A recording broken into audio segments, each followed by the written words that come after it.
now has been in a box. The options are not good. Escalation, even severe escalation, is not going to bring the Iranians to the table, at least certainly not quickly.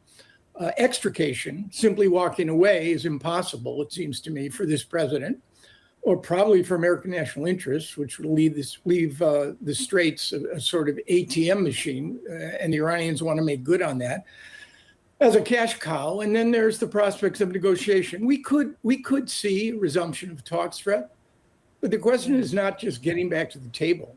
The question is, what are they going to do at the table? And that I think is tough. Both sides believe time's on their side. Both sides believe they have the power to escalate. And both sides appear to believe that they can manage and tolerate the pain that's been inflicted. So unless that calculation changes, even if you got back to the table, you're not going to have a serious negotiation. And then while that's happening or not happening, now you've got Saudi Arabia and the Houthis in Yemen exchanging attacks. So how much does this kind of stir the pot in this region?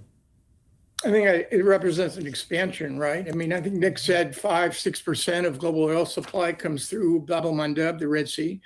Remember, this is an old story by now. The Houthis opened up in the wake of October 7 in an effort to support Palestinians in Gaza and to burnish their own credentials in Yemen. They literally almost shut down Red Sea trade. It's now, I think, 45 to 50%, forcing shippers and exporters to go around the Horn of Africa. That increases, complicates supply chains. If the Houthis decide to go after ports, Yanbo has already been attacked. The Saudis are exporting anywhere from 3 to 4 million barrels a day through Yanbo into the Red Sea.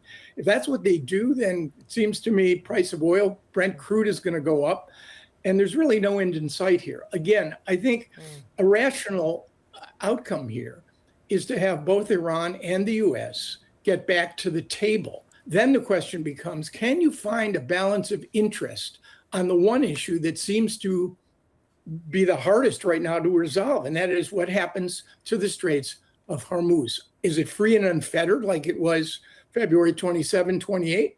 Or are the Iranians going to impose new conditions? And I don't know whether the U.S. and Iranian interests right now can be reconciled on this key checkpoint.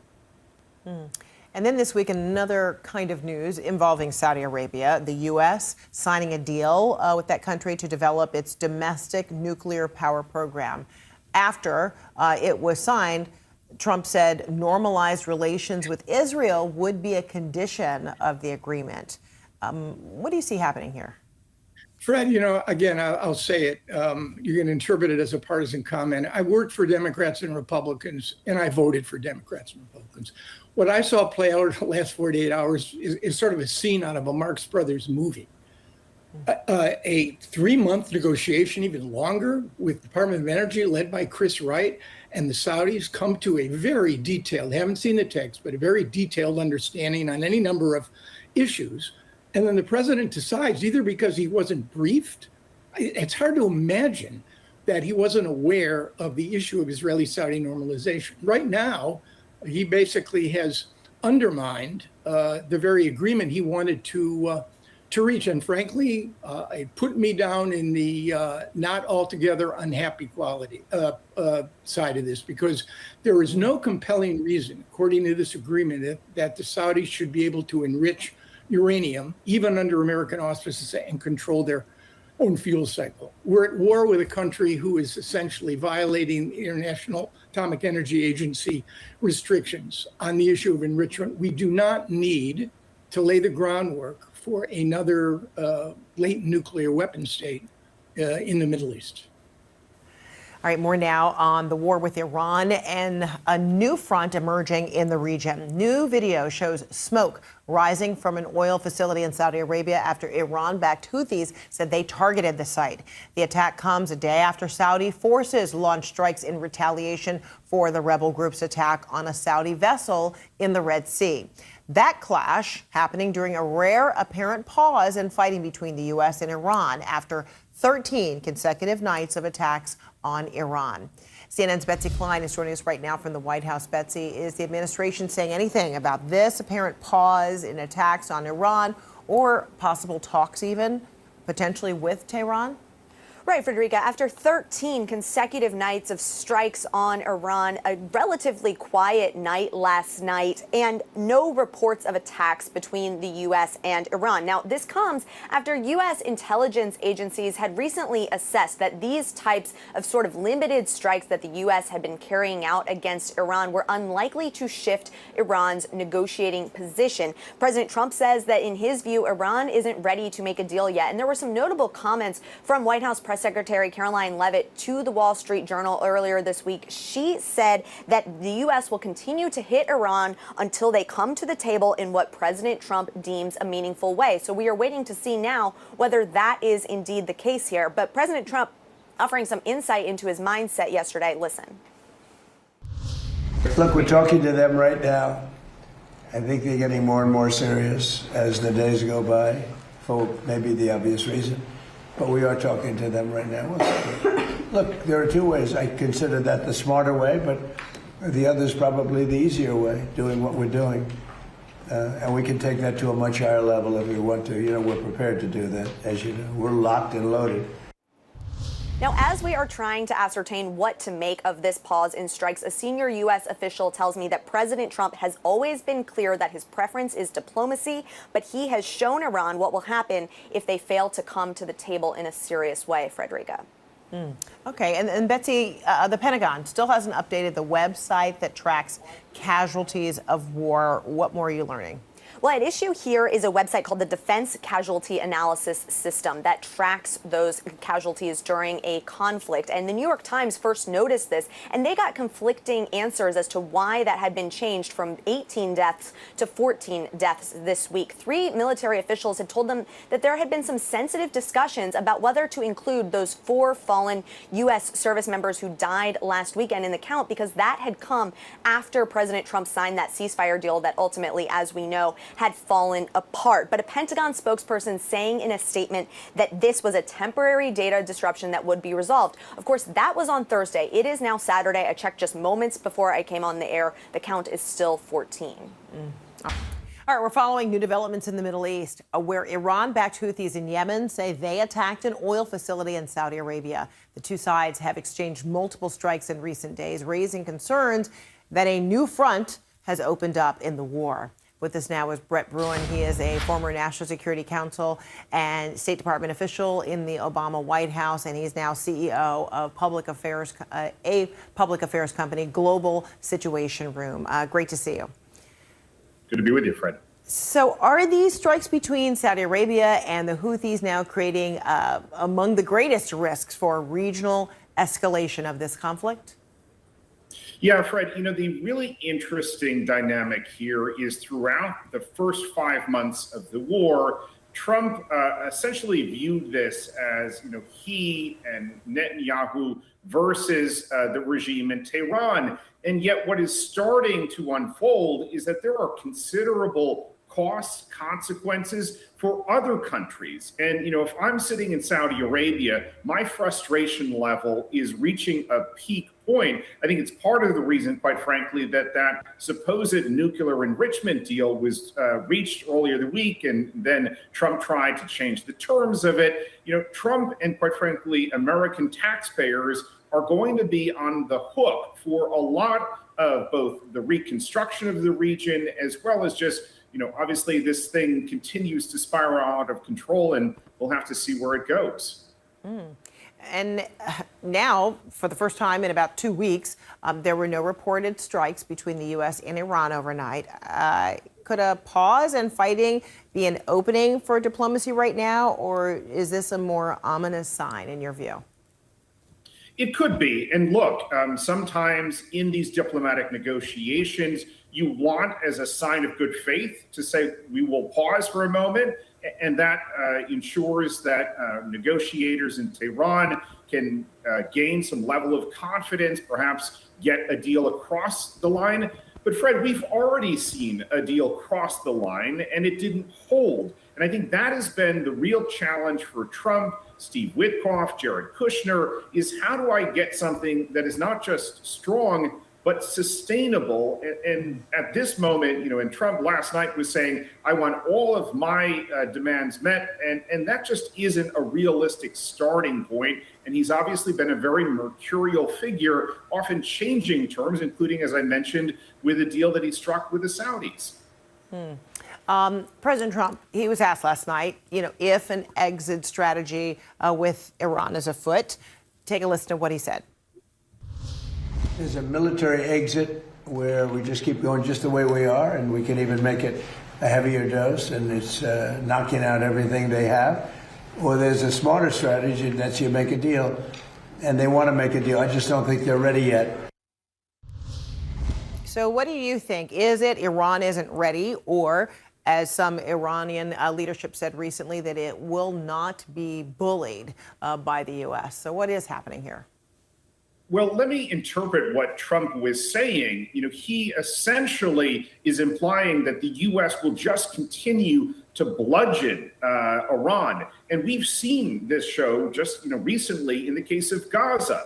I do not think that the United States of America wants to be engaged in a conflict in which we are attacking not just civilian infrastructure, as already happened in the last couple of weeks, but civilians. And Fred, it is important that we level set with what Trump is threatening here. You cannot simply bomb your way to a negotiated deal. And that is where I think Americans, and certainly those in Congress, need to start speaking up and reminding that, one, we have laws, and those laws, including in war, have to be followed. But also we have values and morals.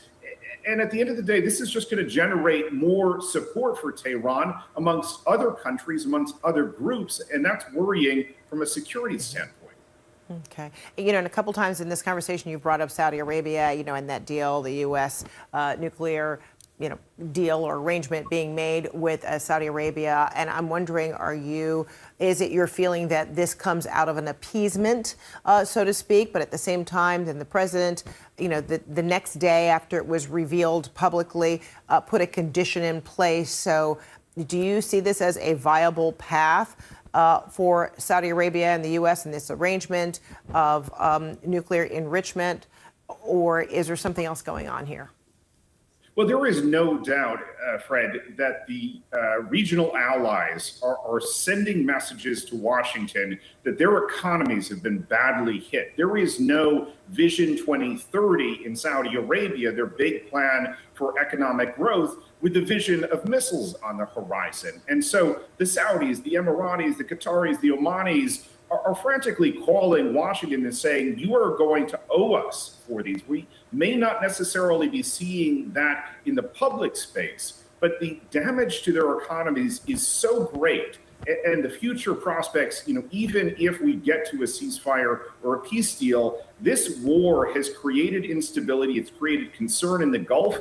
And that is coming with a considerable. With what appears to be a pause in U.S. attacks against Iran, the U.S. military did not announce it was launching strikes on Friday. This is after pummeling Iran for 13 straight nights. And we're also not getting any reports of Iranian attacks on U.S. allies in Bahrain, Jordan, or Kuwait overnight. Now, all of this comes after President Trump met with top advisors and cabinet officials to discuss a potential escalation of the war. That's according to a source. The president says the U.S. is still actively negotiating with Iran after their ceasefire agreement crumbled earlier this month.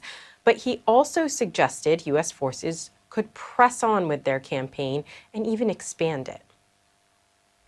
There's a military exit where we just keep going just the way we are, and we can even make it a heavier dose, and it's knocking out everything they have. Or there's a smarter strategy, and that's you make a deal, and they want to make a deal. I just don't think they're ready yet. I want to bring in now Leila Gargazo. She is joining us live from London. So we're hearing from our reporters in the White House, Leila, that President Trump is weighing the possibility of a massive attack. I mean, what could that mean after nearly 2 weeks of punishing airstrikes? Yeah, so it could mean a range of things. He's said over the last 2 weeks that he could hit civilian infrastructure like bridges or desalination plants. He's also toyed with the idea of hitting Mount Kolang, or as people call it, Pickaxe Mountain, which is part of the Natanz facility. So there could be quite a lot of different options here. The U.S. generally over the last 2 weeks has been working to degrade Iran's military capability and loosen its control over the Strait of Hormuz. So much of those strikes that we've seen in these 14 days have really been in that stretch along the southern area of Iran, the defensive arch. He could widen that out, go back to hitting places like Tehran and really focusing again on the capital. So there's a lot to work with, I guess, in terms of strike targets. That being said, he's also had conflicting statements where he said that, you know, they could be talking, the Iranians are talking, he's open to the idea of diplomatic negotiations. So it's unclear what next steps he's going to take.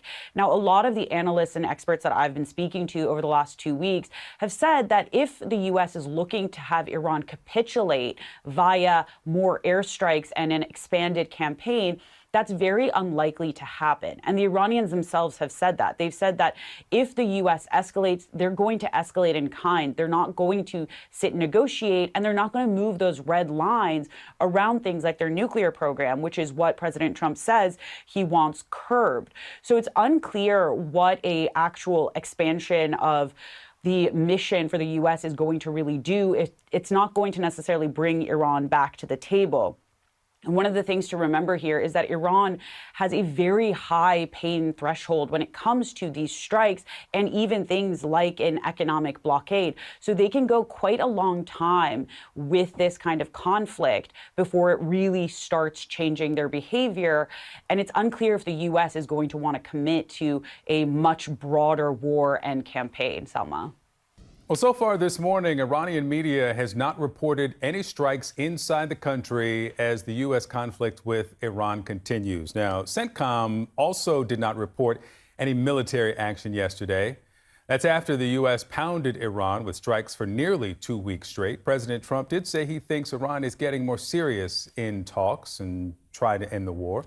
Let's discuss with Maryland Congresswoman Sarah Elfreth. Congresswoman, thank you for being with me. These, first night of breaks after 13 consecutive nights of attacks. The president is reportedly considering an escalation in strikes. What do you make of these strikes, and do you think they are persuasive? The president seems to think so. Oh, well, the president claims to be the best deal maker that I think ever was in the White House or in the world. And we're seeing that that's just not true. We're 150 days into this conflict. We've lost 19 service members. Another 400 have been injured. Secretary Hegseth just told the Congress that he estimates this this war has cost $37 billion in taxpayer money. And there's still no end in sight. The president seems to be warmongering via tweet instead of having a thoughtful strategy here. I don't think he had a goal to begin with when he got us into this war, and he certainly doesn't have any way to get us out of it right now. It's, I'm watching it just like you are every single day. There is a new escalation, a new twist to this war, and frankly, the American people are fed up. Well, the president says that the Iranians are getting more serious about talks. Let me play specifically what the president said from the Oval.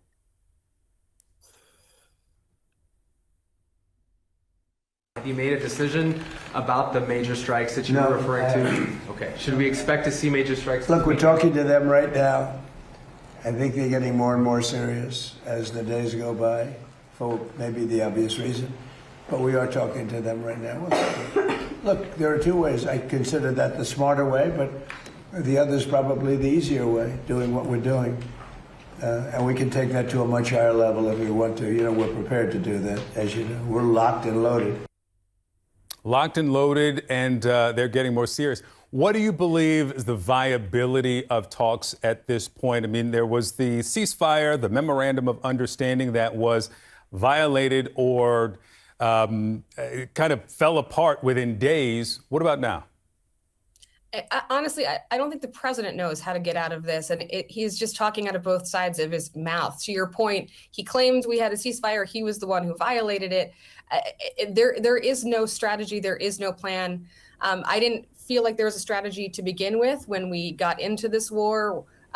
We don't know where we are in the process of the war. Congress and my committee, the Armed Services Committee, has not been given an exit strategy. Again, we just see, like you do every single day in the news, more service members in harm's way, more taxpayer money being spent with no end in sight, and just a continued escalation of this conflict for the entire region. And it's not just the U.S. versus Iran at this point. You're seeing Iran bombing other folks in the region, and the escalation of this should be scary to every single American watching it at home, just like we are. Now, the Congress has passed, you probably saw, 2 war powers resolutions. We had 4 Republicans join us, recognizing that we need to reassert our constitutional authority when it comes to declaring war, providing a check on the president. He seems to not care or think that they are. U.S. strikes on Iran appear to have paused after nearly 2 weeks of nightly attacks. And this comes as CNN has learned that Vice President J.D. Vance and the Joint Chiefs Chairman General Dan Kane have both raised concerns about escalating the war. CNN senior national security reporter Zachary Cohn is here with us in the Situation Room. Zach, sources say that General Kane specifically raised concerns about U.S. munitions stockpiles and other potential issues. What more are you learning? Yeah, Wolf, this was during Friday's White House meeting where President Trump and his top advisors were discussing options to potentially escalate this conflict with Iran. But I'm told that both Vance and Kane laid out some hard truths for the president during this discussion. And Kane in particular raised this concern about the U.S. stockpile of critical munitions, things like air defense systems that not only protect U.S. military installations in the Middle East and around the world, but also are what are used by key partners, including the Gulf partners that are helping mediate these discussions between Iran and the U.S. And Kane voicing these concerns again, saying that the war with Iran has significantly depleted the U.S. stockpile of these munitions, things like THAAD interceptors, Patriot missiles, and Tomahawks, and said that an even more extended campaign would even further reduce those stockpiles in a way that could impact the U.S.'s ability to wage a future war, especially if it's against somebody like China or Russia. Now, the Trump administration is pushing back on the idea that the U.S. is in any way underprepared for continuing this war with Iran. Take a listen to what UN Ambassador Mike Waltz said when he was asked about the stockpile issue just yesterday. I want to be crystal clear. The U.S. military, and I've verified this every which way, has everything that it needs to conduct this campaign as effectively as it needs to be. And I have to tell you, the people that are U.S. strikes on Iran appear to have paused after nearly 2 weeks of nightly attacks. And this comes as CNN has learned that Vice President J.D. Vance and the Joint Chiefs Chairman General Dan Kane have both raised concerns about escalating the war. CNN senior national security reporter Zachary Cohn is here with us in the Situation Room. Zach, sources say that General Kane specifically raised concerns about U.S. munitions stockpiles and other potential issues. What more are you learning? Yeah, Wolf, this was during Friday's White House meeting where President Trump and his top advisors were discussing options to potentially escalate this conflict with Iran. But I'm told that both Vance and Kane laid out some hard truths for the president during this discussion. And Kane in particular raised this concern about the U.S. stockpile of critical munitions, things like air defense systems that not only protect U.S. military installations in the Middle East and around the world, but also are what are used by key partners, including the Gulf partners that are helping mediate these discussions between Iran and the U.S. And Kane voicing these concerns again, saying that the war with Iran has significantly depleted the U.S. stockpile of these munitions, things like THAAD interceptors, Patriot missiles, and Tomahawks, and said that an even more extended campaign would even further reduce those stockpiles in a way that could impact the U.S.'s ability to wage a future war, especially if it's against somebody like China or Russia. Now, the Trump administration is pushing back on the idea that the U.S. is in any way underprepared for continuing this war with Iran. Take a listen to what UN Ambassador Mike Waltz said when he was asked about the stockpile issue just yesterday. I want to be crystal clear. The U.S. military, and I've verified this every which way, has everything that it needs to conduct this campaign as effectively as it needs to be. And I have to tell you, the people that are leaking this nonsense deserve to be in jail. So just a quick thing, Walt's saying that the U.S. military has everything they need to conduct this war, but again, the concerns about the stockpile issue is that if the war continues for an extended amount of time, the U.S. may be underprepared for a future conflict against a China or a Russia or a near-peer adversary of sorts. And I'm also told that during this Friday White House meeting, advisors also raised other concerns about expanding and escalating this conflict, including the potential for massive civilian casualties if the U.S. were to resume full combat operations. We know that President Trump has floated the idea of potentially hitting civilian infrastructure like bridges and power plants, things that would likely lead to those civilian deaths. That was mentioned, as well as concerns about retaliation from Iran, specifically targeting Gulf energy infrastructure and desalination plants. That would be a massive escalation and response escalation by Iran, and that is something neither the U.S. nor its Gulf partners are really interested in seeing take place. They're clearly worried about the U.S. running out of air defense systems, Patriot air defense, missile batteries and stuff like that. Absolutely. All right, Zach Cohn, thank you very, very much. Happening now, the U.S. and Iran appear to have hit the pause button in their strikes.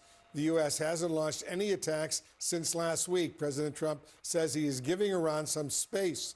CNN has learned that Vice President Vance and Joint Chiefs Chairman Kane have both raised concerns about the U.S. potentially escalating the war. Joining us now, retired U.S. General Wesley Clark. He's the former NATO Supreme Allied Commander and the founder of Renew America Together. General, thanks so much for joining us. Is there concern within the U.S. military that the U.S. may be tapping too deeply into its munitions stockpile right now? Well, I think there's always that concern, Wolf. But the truth is we've got lots of munitions, just not those specific specialized munitions that we started the strikes with.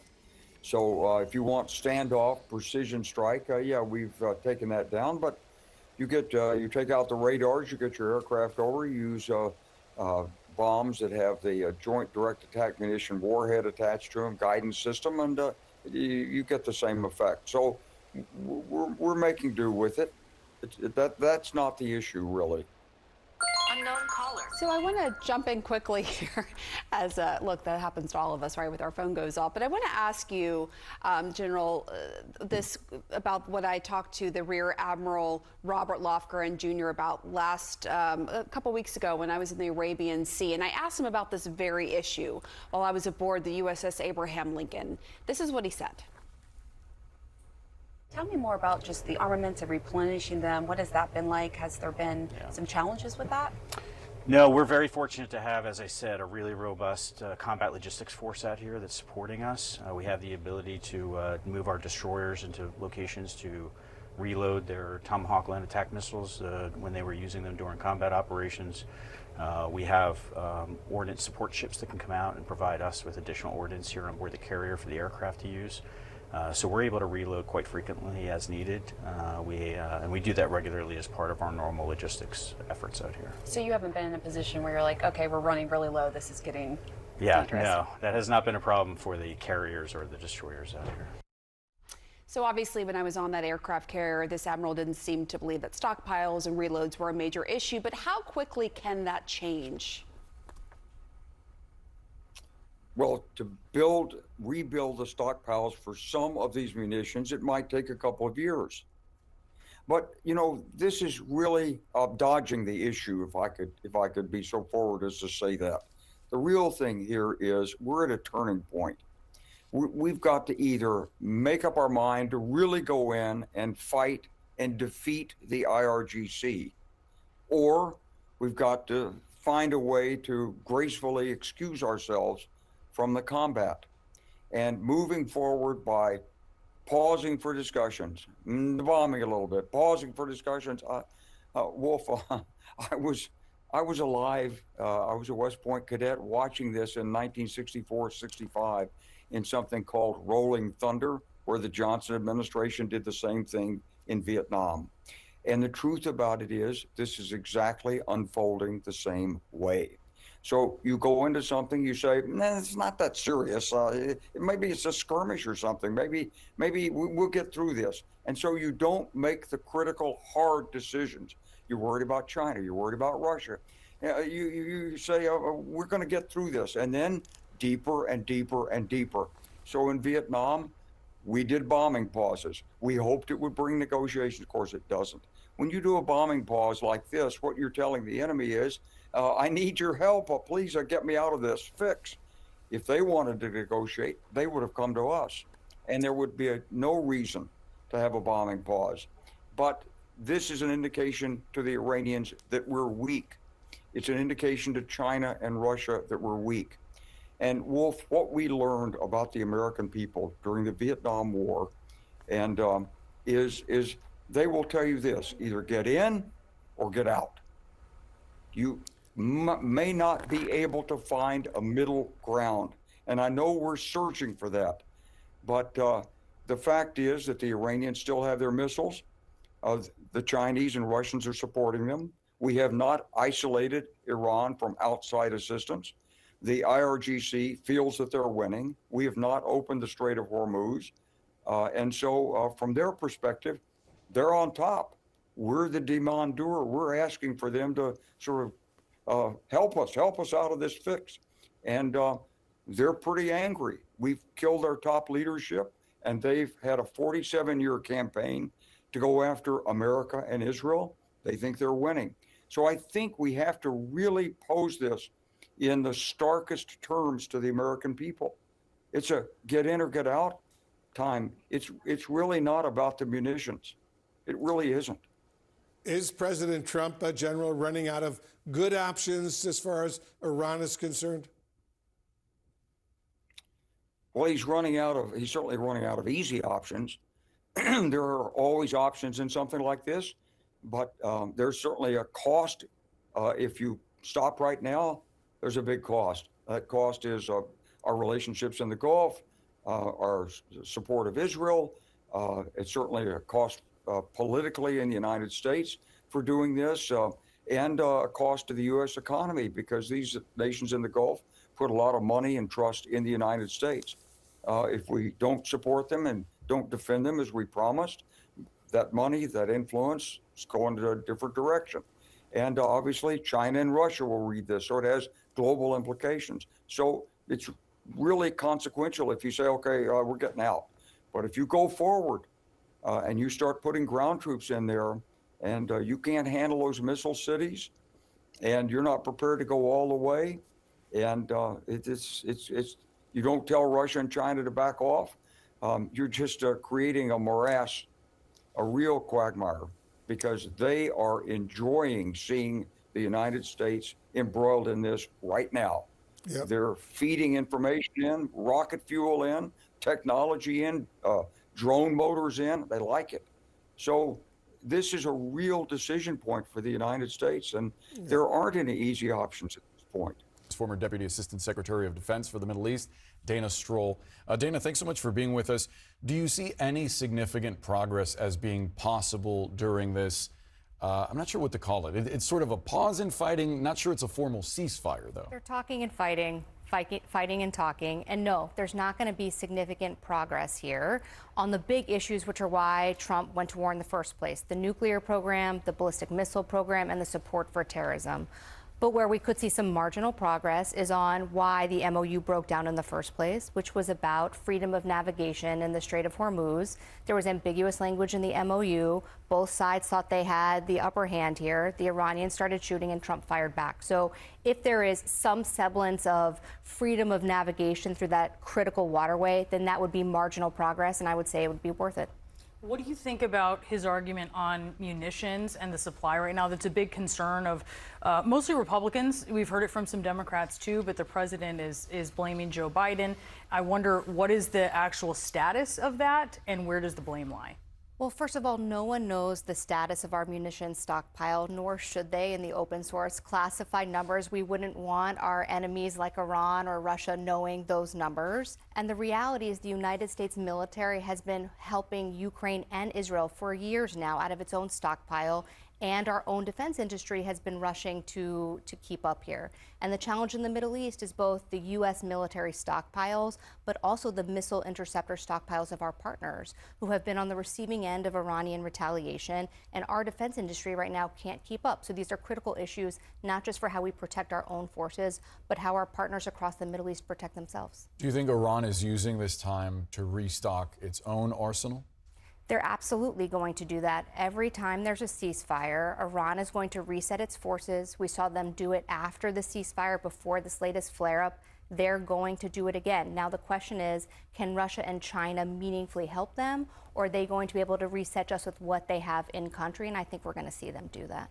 Well, as diplomatic efforts appear to ramp up between the US and Iran, Tehran is now embroiled in another conflict. In a stunning development, Iran claims Ukraine attacked one of its vessels in the Caspian Sea over the weekend. Now, Ukraine's president says drones targeted several ships which were transporting military cargo from Iran to Russia. That's the story out of Ukraine. Iran says at least one person was killed and 3 injured and is now threatening Ukraine. This all comes as US military operations against Iran do appear to be on hold. But despite the US signaling new diplomatic efforts, Tehran insists Washington will not determine the timing of this war. Look, from Europe to the Gulf, we are following all sides of this evolving story for you. Today, we've got Claire Sebastian in London. Eleni Giokos is in Dubai. Let's start, if we can, Claire, with Iran's Foreign Minister Abbas Araghchi warning that this incident in the Caspian Sea cannot go unanswered. What is going on there, and why would Kyiv risk getting mixed up in another conflict? Yeah, Becky, I think it's a calculated risk for Ukraine here. I just want to be clear, we're not 100% sure at this point what exactly happened. We have different accounts from different sides. Ukraine says it hit cargo ships that were under international sanctions, as well as a sort of missile boat, a military ship. It's not saying which countries they were flagged under or owned by. It's saying they were involved in transporting military equipment between Iran and Russia. Those were the exact words of President Zelensky over the weekend. Iran, of course, on the other hand, is saying that one cargo ship, civilian cargo ship, was hit and one seafarer was killed and several injured, and the ship was on its way from Russia to Iran. So we have different accounts there, but why would Ukraine take the risk here, I think, is a really big question. Look, on the one hand, the position of Zelensky is that Iran has effectively already attacked Ukraine through its supply to Russia of Shahed drones and then the subsequent licenses, ballistic missiles also reportedly. And so that is his sort of official position, that this is a legitimate target. But I think the timing here is really interesting because, of course, Zelensky is now going into this big diplomatic week. He's in the UK today. He's heading, we think, to Washington tomorrow to meet with President Trump. And these strikes do allow him to sort of re-argue the prowess of Ukraine's deep strikes to help with this flipping of the narrative around the sort of patron-client relationship that we used to have with Ukraine when it visited its Western allies, towards the sort of mutuality of these relationships. And of course, it helps bring Ukraine up the priority list, especially in the eyes of President Trump, if he sees that Ukraine is now potentially able to help weaken Iran through strikes like this, and also the danger of the burgeoning military relationship between Russia and Iran and how that could affect the course of the war with Iran. So I think all of that helps bolster those arguments for Zelensky going in to a critical diplomatic week and, of course, especially a critical meeting in the White House. Becky? Eleni, let me bring you in here at this point. A pause in strikes, of course, in the Strait of Hormuz. The Americans, they say, wanting to keep the window open for diplomacy. But as you and I go to air at this hour, some worrying news just coming in from Saudi. What are we hearing?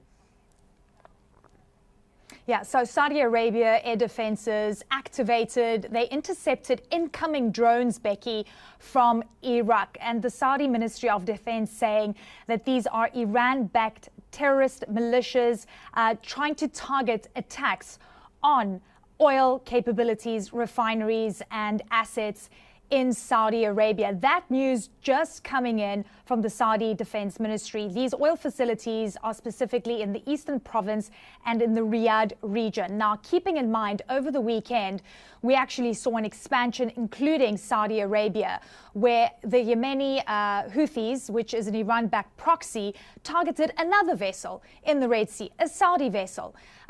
Coalition forces in Saudi Arabia responding by targeting military targets in Hodeidah.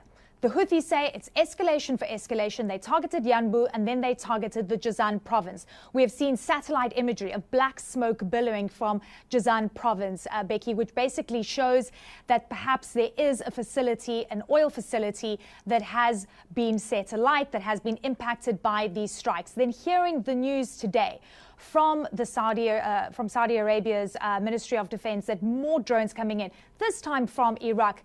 Amina Bakr from Kepler says to me this is a clear expansion of the war and it's very worrying regionally. It isn't clear what happens next, but this is very worrying. It would be extremely worrying for the region to see a new front open up between, for example, Saudi and the Houthis, not least on a day when we see news of these incoming drones from Iran-backed militia in Iraq. What's the industry saying about oil prices, oil supply at this point? And we've seen prices come off a little bit. Obviously, this lull in fighting has taken the heat out of oil prices over the past 24 hours or so. What's the current thinking in the industry? So it's fascinating. It's sort of two camps right now. The one that's the trading camp, focusing on the fact that President Trump has paused on any strikes in Iran. That is the reason that we're seeing a huge drop in Brent crude and WTI prices, because they're seeing that as potential de-escalation, perhaps some kind of diplomatic off-ramp.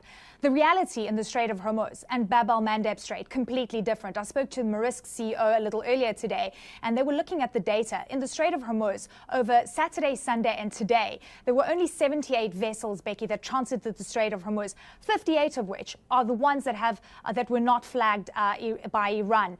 And those all opted for the northern route, the Iranian route. We're talking about a trickle of vessels on a daily basis. If you look at what's happening in the Bab el-Mandeb Strait, the industry is very concerned around a further escalation, including Saudi Arabia. What is encouraging, I guess, in the Red Sea is that Chinese-linked vessels, despite them carrying Saudi oil, have been able to negotiate transit through the Red Sea and Bab el-Mandeb Strait. So it's still very tenuous, but it seems that Iran, as well as the Houthis, are trying to formalize again some kind of control in both of the straits. Well, the Pentagon has updated its war casualty database, adding more than 140 wounded and restoring 4 soldiers killed in Iranian strikes last weekend since the US launched its war with Iran on February the 28th. 18 US troops have died and 624 have been wounded. Now, this comes after the Pentagon faced scrutiny last week when an apparent data glitch on the website meant the casualty numbers actually decreased. Well, CNN's Davis Winky joining me from Atlanta for more. And understandably, people now seeking further detail on the latest casualties, the updated figures, who they are, how they were injured, and why it is that these numbers were reduced over the weekend, not increased. Davis, what do we know at this point? Becky, this saga is really interesting in that it goes a lot to show the way that this Pentagon's approach to transparency breaks from that of previous administrations. They've been treating the Defense Casualty Analysis System, this online database, as the ongoing source of truth that the public and the media can access for updated information on war casualties. The issue with that, though, is that we've been observing this website on a minute-by-minute basis for a week at this point, and we saw data fluctuations. We saw numbers changing from minute to minute.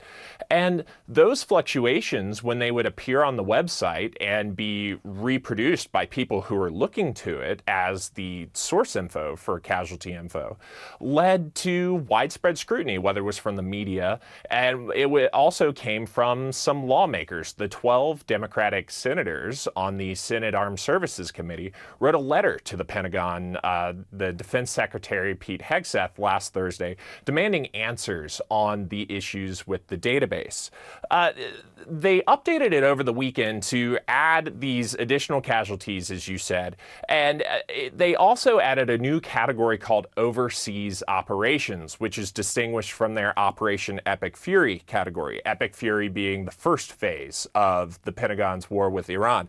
The new overseas operations category is interesting because it doesn't have a ton of information on the where these things occur, how these things occur, and we're waiting on clarifying info from the Pentagon on that. But the really important bit is that it starts on July 7th. That's significant, Becky, because the Trump administration says July 7th is when a new conflict with Iran began for the purposes of the War Powers Act. You know, the U.S., the president has 60 days to conduct military action before they need congressional approval to continue. Trump admin said that clock stopped from the first phase of the war when they declared the ceasefire in April. What with the new period of the conflict starting on July 7th, that's the significance of why we're seeing the new category pop up to align with that date moving forward. Becky? Begin with fears of new fronts opening up as conflict grips the Middle East and beyond. In a stunning development, Iran claiming Ukraine attacked one of its vessels in the Caspian Sea over the weekend. Tehran says at least one person was killed and is now threatening retaliation.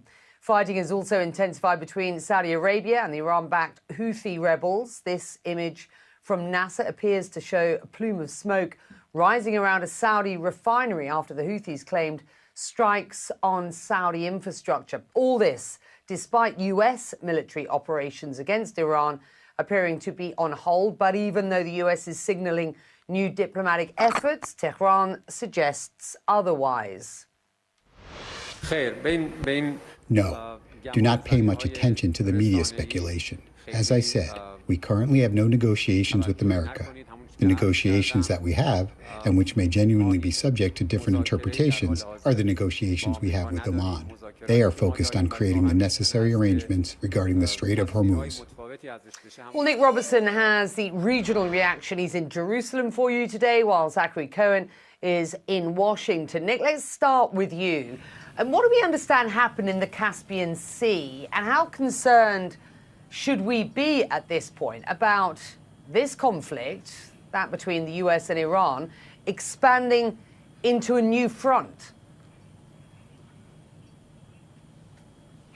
It certainly has all the characteristics that could happen. The Caspian Sea, of course, has been used to connect Iran and Russia for a long time, trading across it. And what Iran is saying about this incident, they're saying that a ship that was coming from Astrakhan at the northern end of the Caspian Sea was traveling carrying steel to Iran. Anzali was the port, Bandar Anzali at the southern end of the Caspian Sea, about 600 miles away, about 1,000 kilometers. And that's what the Iranians say was struck, a vessel simply coming from Russia to them carrying raw steel, and one person was killed and 3 were injured. Now, President Zelensky in Ukraine, his understanding of their strike, a Ukraine strike, is different. He says that this was an Iranian ship, or a ship, bringing Iranian weapons to Russia. And as we know, Russia has been using, over the last more than 4 years, Shahed and other types of drones that have been made in Iran and supplied to Russia. Russia's learnt from those drones, augmented them, supplemented them, but lent heavily at times on Iran's support for weapons to be used in Ukraine. So from President Zelensky's point of view, that was a legitimate target. And the Ukrainians, for about the past 8 or 9 months, have been targeting Russian facilities inside the Caspian Sea. They've hit an oil terminal there, as well as some other shipping. But the crunch point of what you're saying here is, does this escalate the war? And if you listen to what Iranian leaders are saying, we've heard from the spokesman at the foreign ministry in Tehran and other senior Iranian officials saying Ukraine should not expect to get away with this. They should expect there to be a response. And one senior parliamentarian in Iran said, you know, the US and Israel have learnt that lesson. So Iran is very clearly signaling that it would choose a military response to Ukraine. And in that context, suddenly the war between the US and Iran and in the Gulf just balls westwards and has a whole other potential theater of military operation for the Iranians. They haven't done anything yet. They're speaking about it. In the past, when they've spoken about it, they do follow through. Yeah, absolutely. Zach, let me bring you in here. You've reported that J.D. Vance and General Dan Kane have raised concerns about any further escalation with Iran. Just explain what you've explain your reporting and what you've learned. Yeah, Becky, prior to this temporary pause in U.S. military strikes, we know that President Trump was considering his options to potentially escalate the conflict and convened a meeting with his top advisors at the White House on Friday. And it was during this meeting, we're told, that both Vance and General Dan Kane, his chairman of the Joint Chiefs of Staff, both raised concerns about potentially escalating the conflict, regardless of which option the president may have chosen there. And that's for a few reasons. Kane, we're told, specifically raising concerns about a diminishing stockpile of key U.S. munitions, including air defense systems like the ones not only used by U.S. forces, but also regional partners in the Middle East and beyond, really key to defending these countries and these U.S. military installations around the world from incoming ballistic missile attacks and, in some cases, incoming drone attacks. And they've expended a significant number, the U.S. has, of those munitions during this conflict in Iran so far. And this is something we've reported on since back in April, where these critical stockpiles have been diminishing because they are firing more missiles and using more of these munitions than they can replace. And they're doing it faster than they can replace them. And so that was one of the concerns raised by Kane during this meeting. But we're also told that Kane also warned of several other potential second and third order effects if Donald Trump did move to escalate the military campaign against Iran, including things like a massive civilian casualties inside Iran if the U.S. were to do things like strike civilian infrastructure, energy, power plants, bridges, things of that nature, as well as potentially sparking a refugee crisis if this conflict ultimately started to spiral out of control. That's something we know that General Kane and other advisors in this meeting were warning President Trump about ahead of this temporary pause, saying that the threat of regional escalation was very real. And that's something we've heard also from regional officials as well, saying that they're really focused on trying to keep this contained. And it goes to what Nick was reporting about the potential of a second front. That's something I think all parties, the U.S. included, are trying to avoid. Yeah, and I want to get back to Nick to talk about what we are seeing and hearing from Saudi at this point, because again, you know, the risk of this sort of very focused US-Iran conflict expanding around the region, again, very high at this point. Before I do that, Zach, while Vance and Kane were warning about escalation, we continue to hear from sort of Republican lawmakers, you know, the drumbeat for a tougher approach by the US. And I want our viewers to listen to this newly surfaced footage of the now late Lindsey Graham speaking recently with Benjamin Netanyahu. Have a listen. I'm going to meet with the president this weekend. I'm going down to Doral. I'm going to try to get him to join with y'all in Lebanon to maybe fly some with you. Would you like that? Yeah, I get that. I think you have a point, but I've been thinking about the other side of it for a second. We're concentrating right now on Iran. If we tell Hezbollah that we're going all the way, we threaten them, but if we actually do it, then they have no reason not to go all the way against us. And right now, that's not our interest. We can do it later. Well, okay, well, that's actually good counsel. I'll put it out there as an idea. We can always go back to it. Interesting. Zach, and it also speaks to the sort of multi-dimensional sort of sense of this regional conflict. What do you think that tells us about the divide in Washington over what's going on? Yeah, Becky, inherently within the Republican Party itself, we've actually seen a fracturing take place over the Iran war. There is really an anti-interventionist wing of the Republican Party, including many supporters of President Trump who really leaned into his message on the campaign trail of not starting any new wars and do feel betrayed, and you're seeing this reflected in political polling here in the U.S., betrayed by this extended conflict that the U.S. now finds itself in. And at the same time, there are still members of the Republican Party, including some of the more institutional senior lawmakers on Capitol Hill, who are pushing for President Trump to take an even stronger stance against Iran. One phrase I continue to hear from those type of hawkish officials is they want President Trump to, quote, finish the job. Yet I've still, in the conversations I've had over the last several weeks even, it's still unclear to me what that even would look like. The administration's goals in this conflict have shifted so many times, and President Trump has reiterated over and over again that the objective is to prevent Iran from ever obtaining a nuclear weapon. But at this stage in the conflict, there appears to be no viable or immediate path militarily or diplomatically toward achieving that. And so you do have these two sort of competing motives and intentions within the Republican Party itself. And you're seeing President Trump sort of wrestle with that in real time as he sort of swings in his public messaging between very bombastic language, threatening Iran on social media like he did over the weekend, but then also insisting that they want to make a deal and pushing his advisors and negotiators to continue talking. So ultimately, it sort of results in a situation where the U.S. and the president seems to find himself stuck in a way. And it will be interesting to see with the midterms coming up here in the U.S. especially how that looming election might impact how the Trump administration handles this going forward.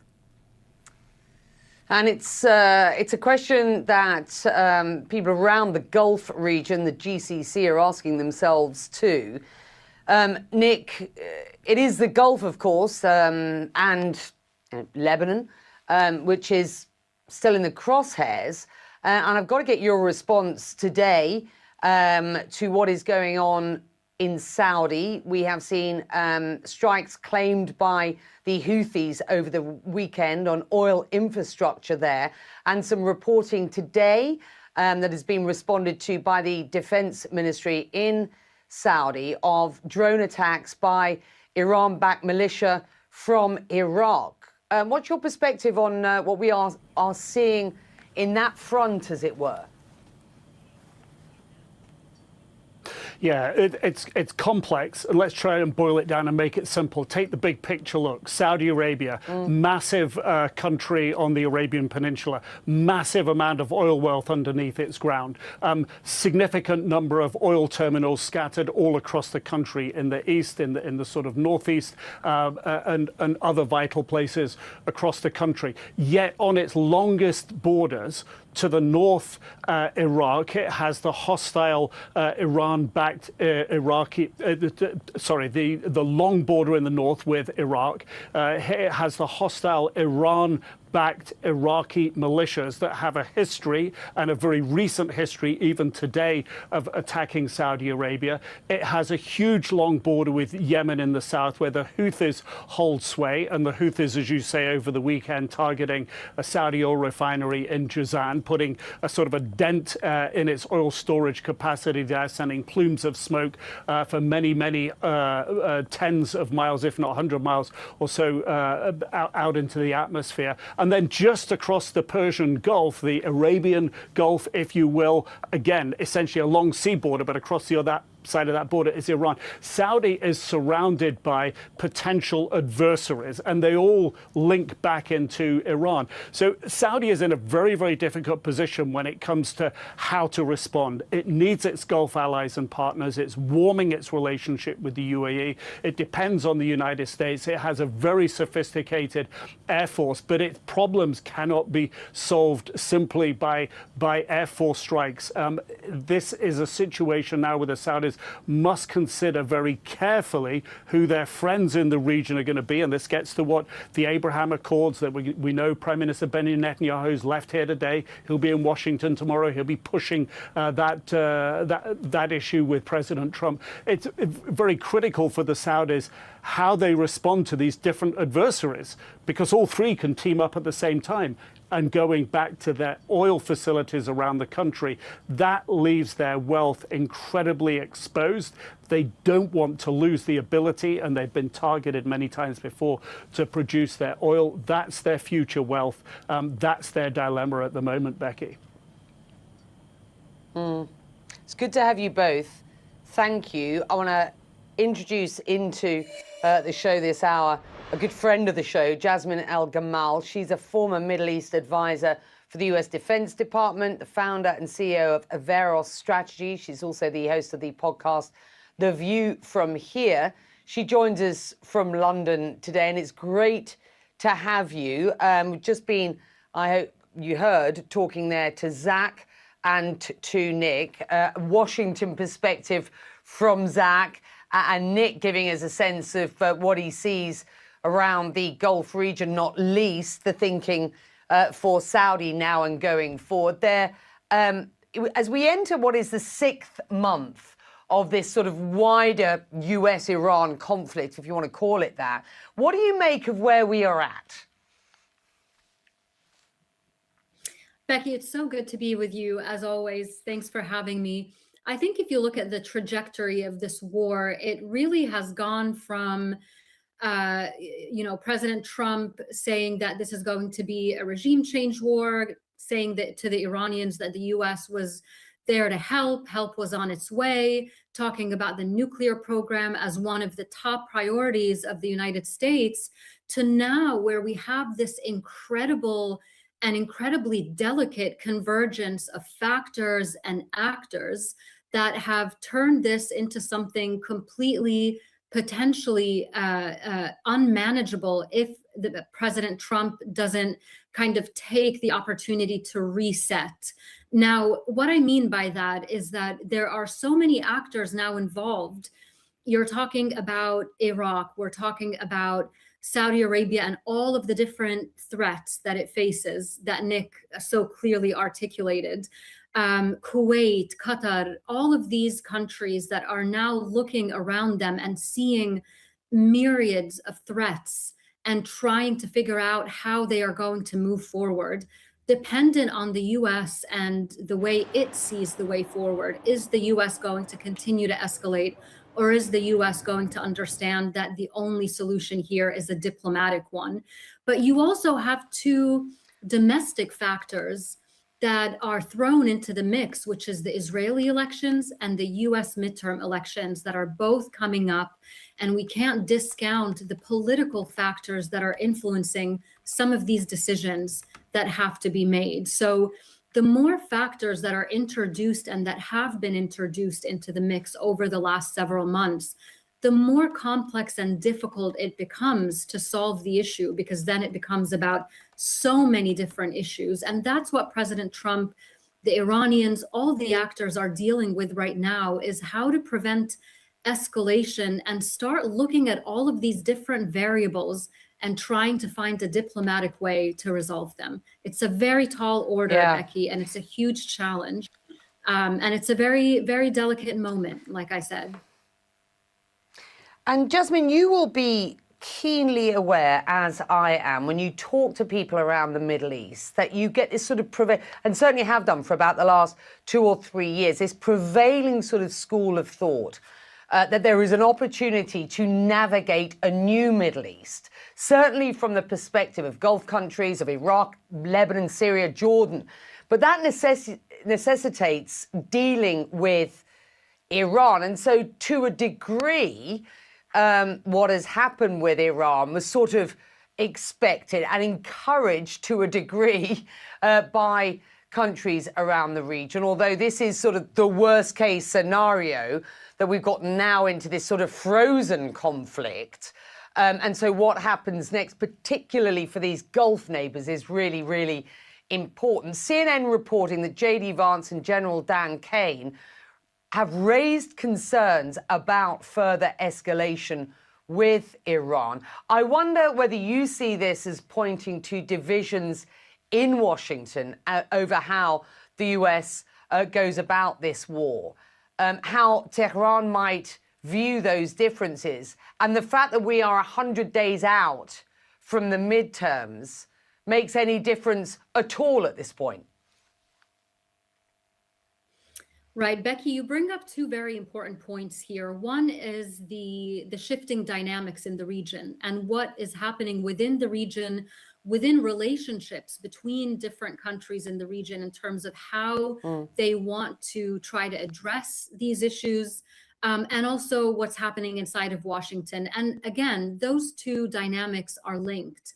Now, every person I speak to in the region, in fact, just today, I came from speaking to an official of one of the countries in the region who was telling me that they see this moment in the Middle East as shifting towards a multipolar Middle Eastern moment, in the sense that there are certain analysts, or maybe even in Washington, folks who are trying to turn this into a sort of bipolar kind of linear moment where you have, you know, the Abrahamic countries and the non-Abrahamic countries, of course, speaking about countries that have signed the Abraham Accords.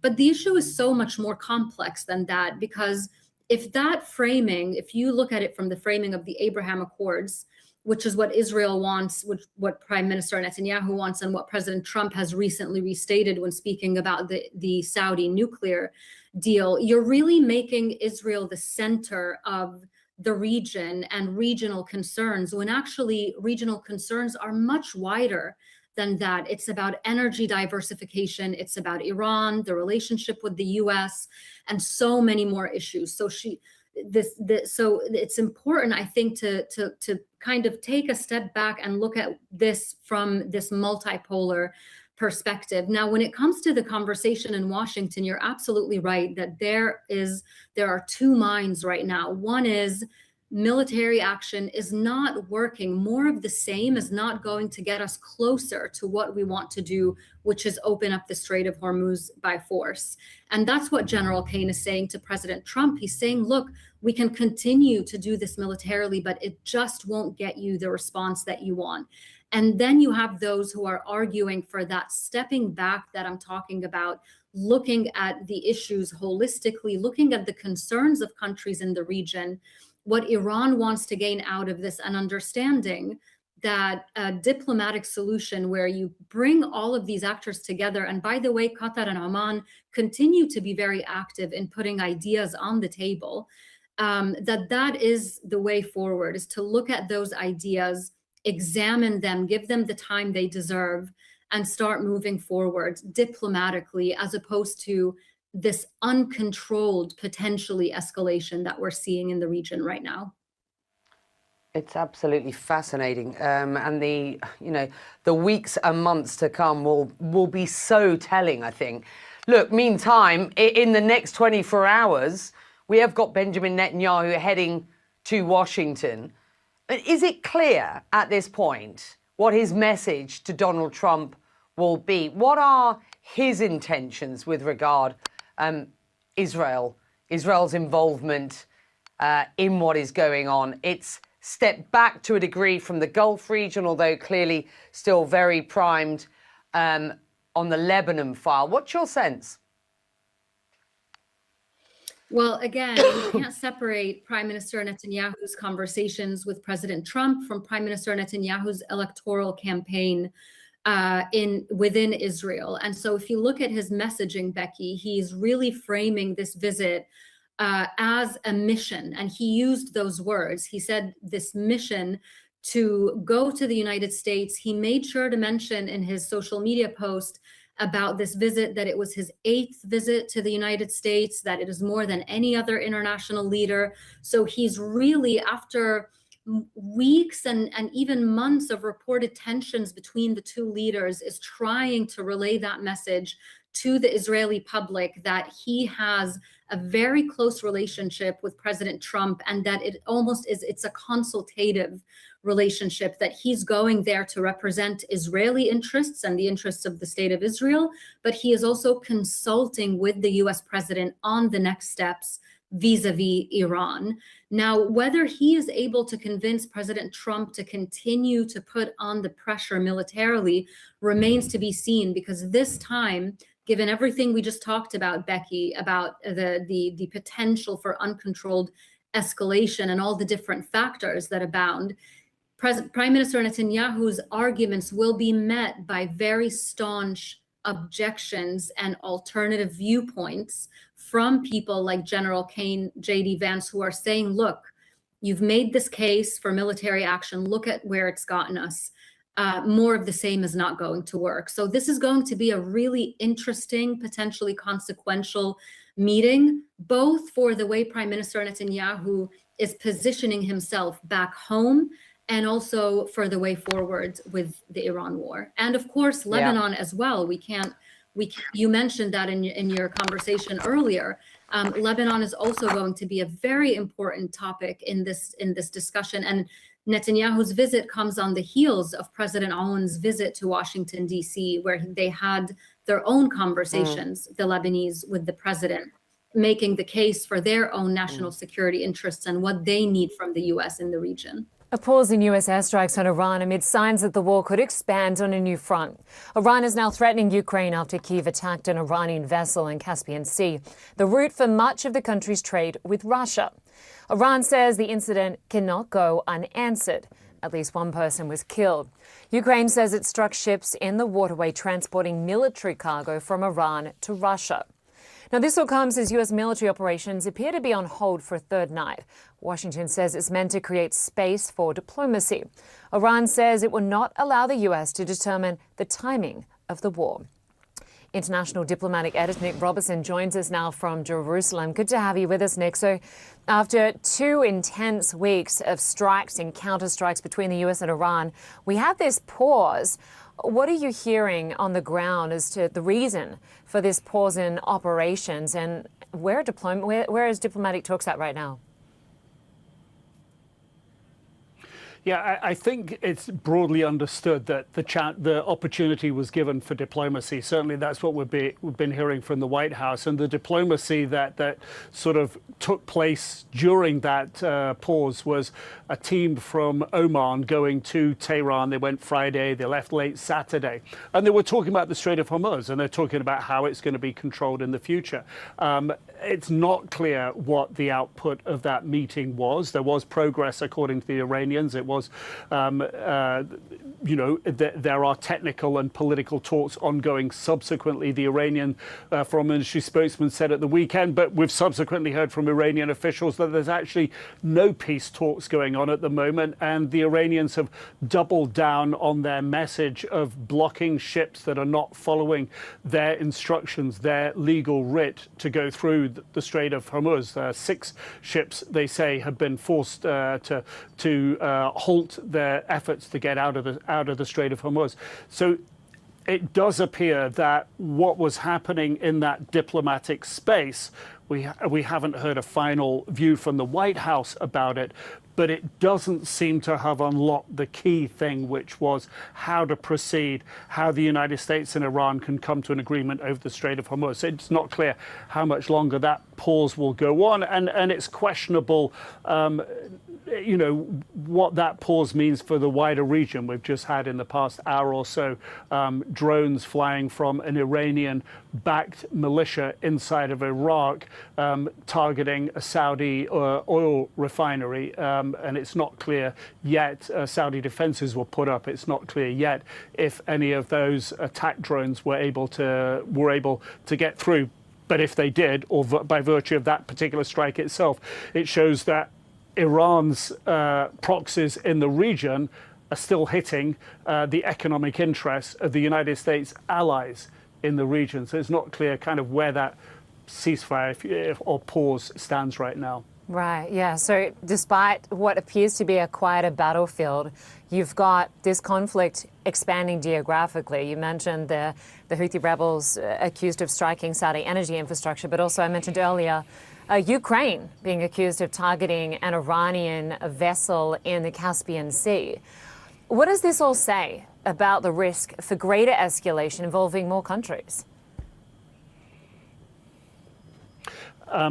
I think it makes it very clear that that potential is there. Iranian officials have said that this won't go Ukraine's actions, hitting one of their ships and killing a crew member and injuring 3 others in a drone strike, won't go unanswered. And in the past, when Iran has given this sort of message, it generally follows through. Now, the Iranians are saying that this was a vessel coming from a Russian port, Astrakhan, at the northern end of the Caspian Sea, 600 miles, going 600 miles further south to Port Bandar Anzali in Iran. And it was just carrying steel. But we've heard from President Zelensky, who said, on the contrary, this was an Iranian shipment of weapons to Russia, and that's why they targeted it. They targeted in the Caspian Sea over the past about 8 months or so.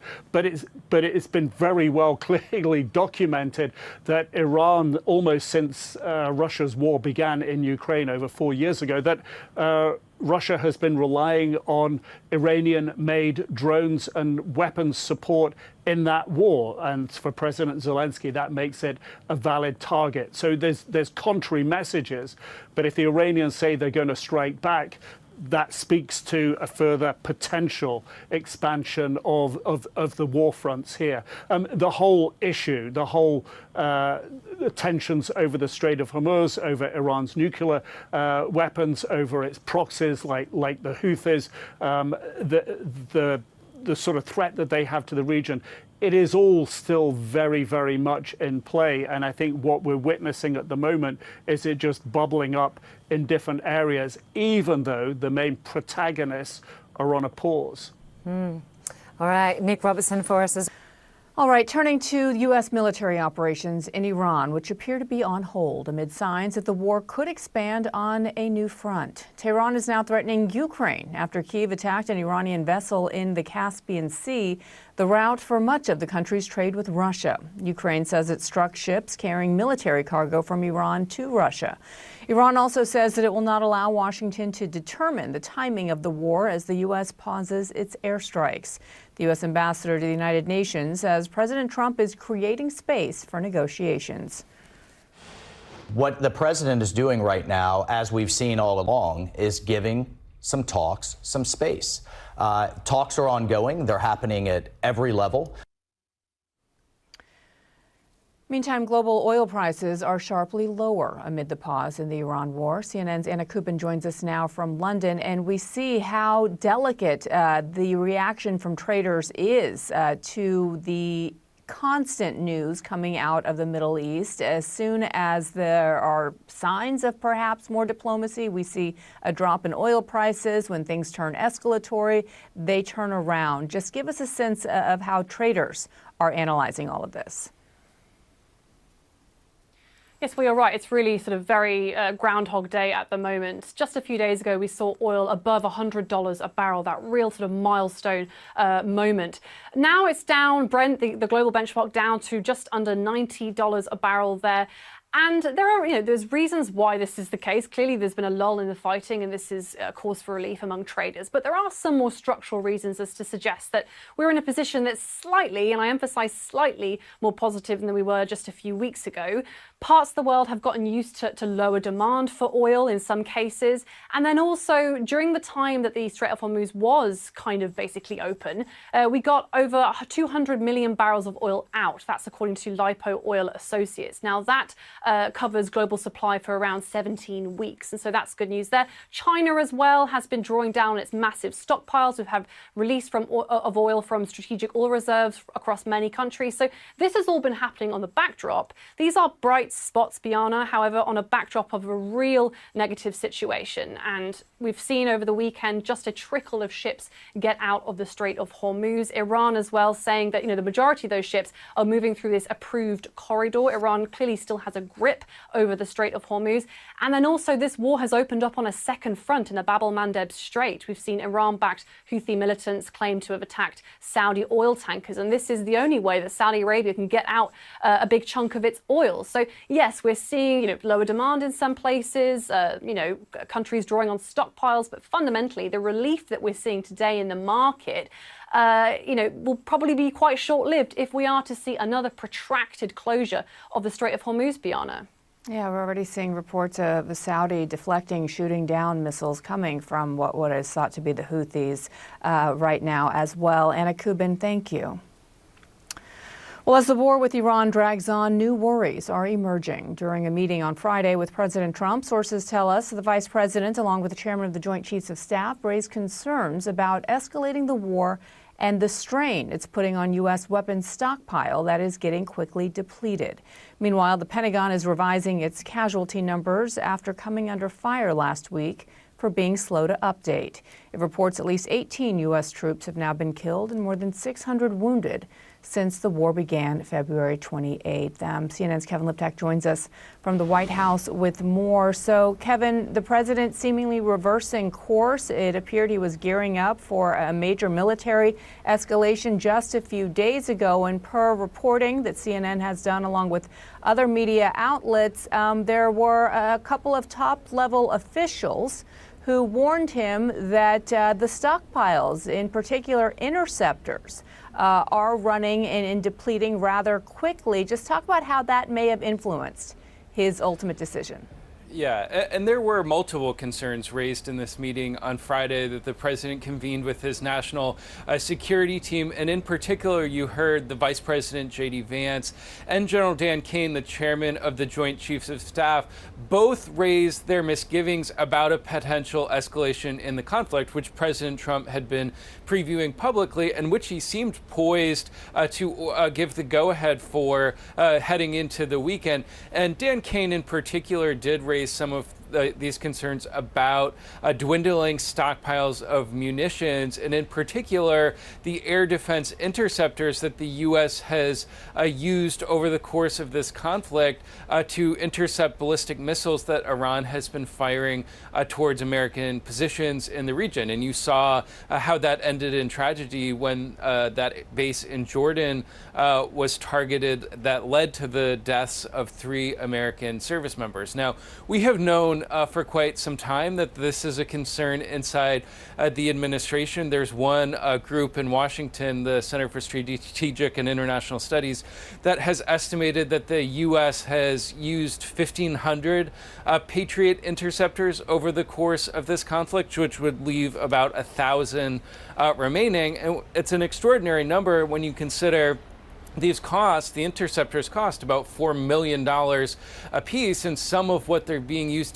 to intercept, which is the drones that Iran has been using, only cost about $35,000. And so there's a mismatch there that the military will have to work out. Now, in this briefing, General Kane did say that if the president wanted to execute on one of the options or any of the options he had in front of him for escalating, that the military would be able to do that and would be able to do it successfully. But nonetheless, these questions do remain about the stocks. Now, the administration over the last couple of days has been forcefully denying that there are problems with the stockpiles. What Mike Waltz, you saw earlier, the American ambassador to the UN, said is that the military, quote, has everything that it needs to conduct this campaign as effectively as it needs to be.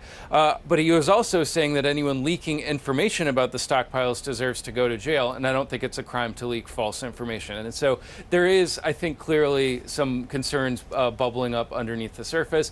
There were also in this meeting concerns raised about the potential for civilian deaths inside Iran, and we know that the president has been openly musing about going after civilian infrastructure, also concerns about a potential refugee crisis.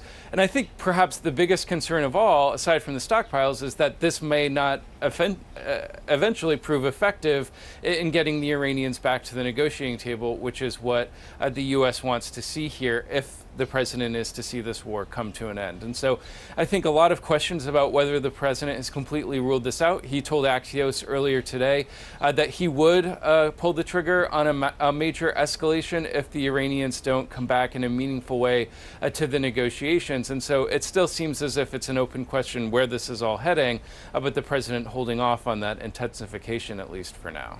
Yeah, and Axios also reporting that another factor was CENTCOM Commander Bradley Cooper reportedly suggesting a pause in the constant military strikes in the Strait of Hormuz, saying that in his view they've lost their effectiveness at this point as well. Kevin Liptak, thank you so much.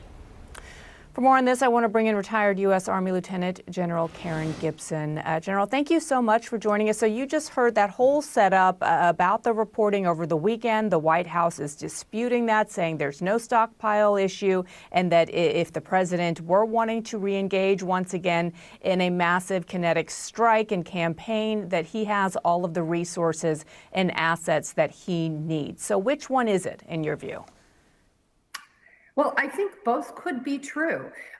We could have enough interceptors remaining in the stockpile to wage this war with Iran.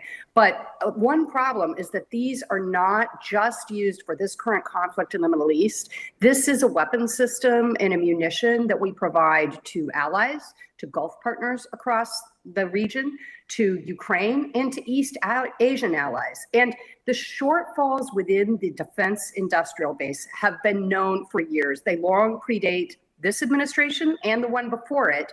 And the question has always been posed, do we have enough interceptors in the event something happens and we have to defend Taiwan? So this is a weapon system. Yes, we may have enough for the campaign with Iran, but it's going to take a very long time for the industrial base to restock what's been expended. And that has implications for other theaters as well. So in that sense, both could be accurate. So then explain to both American audiences, the taxpayers who are footing the bill for the Defense Department and supporting our troops and procurement of these weapons, and for viewers abroad who see that the U.S. defense budget balloons, even the number two after the U.S. in terms of how much resources, how much money is allocated, trillions of dollars to the Defense Department. So how do you answer the question of why then, after just 4 months of not a fully engaged war with troops on the ground as we'd seen in Iraq and Afghanistan, how are we even having this conversation now about stockpiles? Well, sure. I think it's fair to say that the people who planned the operation did not predict that it would last this long. And certainly they thought that there would probably be a more rapid capitulation on the part of the Islamic regime. There may have been some assumptions that they won't stop traffic in the Strait of Hormuz because that'll impact their economy. They won't attack other states in the Gulf because they need them to remain neutral. And if the economic well-being of the Iranian people was the foremost priority of the Islamic Republic, those might be the decisions they had made. But I think it's easy to forget that for the men who lead the Republic, they see this as an existential fight for their survival, and they are not making decisions on that calculus. Their strategy all along has been to make the conflict so economically and politically untenable for the United States that the U.S. would back off on some of the concessions they are asking. And they've believed that they can sustain both the U.S. Strikes, airstrikes, and sanction regimes, as well as continue to impose these very asymmetric and punishing retaliatory strikes of their own, and that they believe they have more staying power.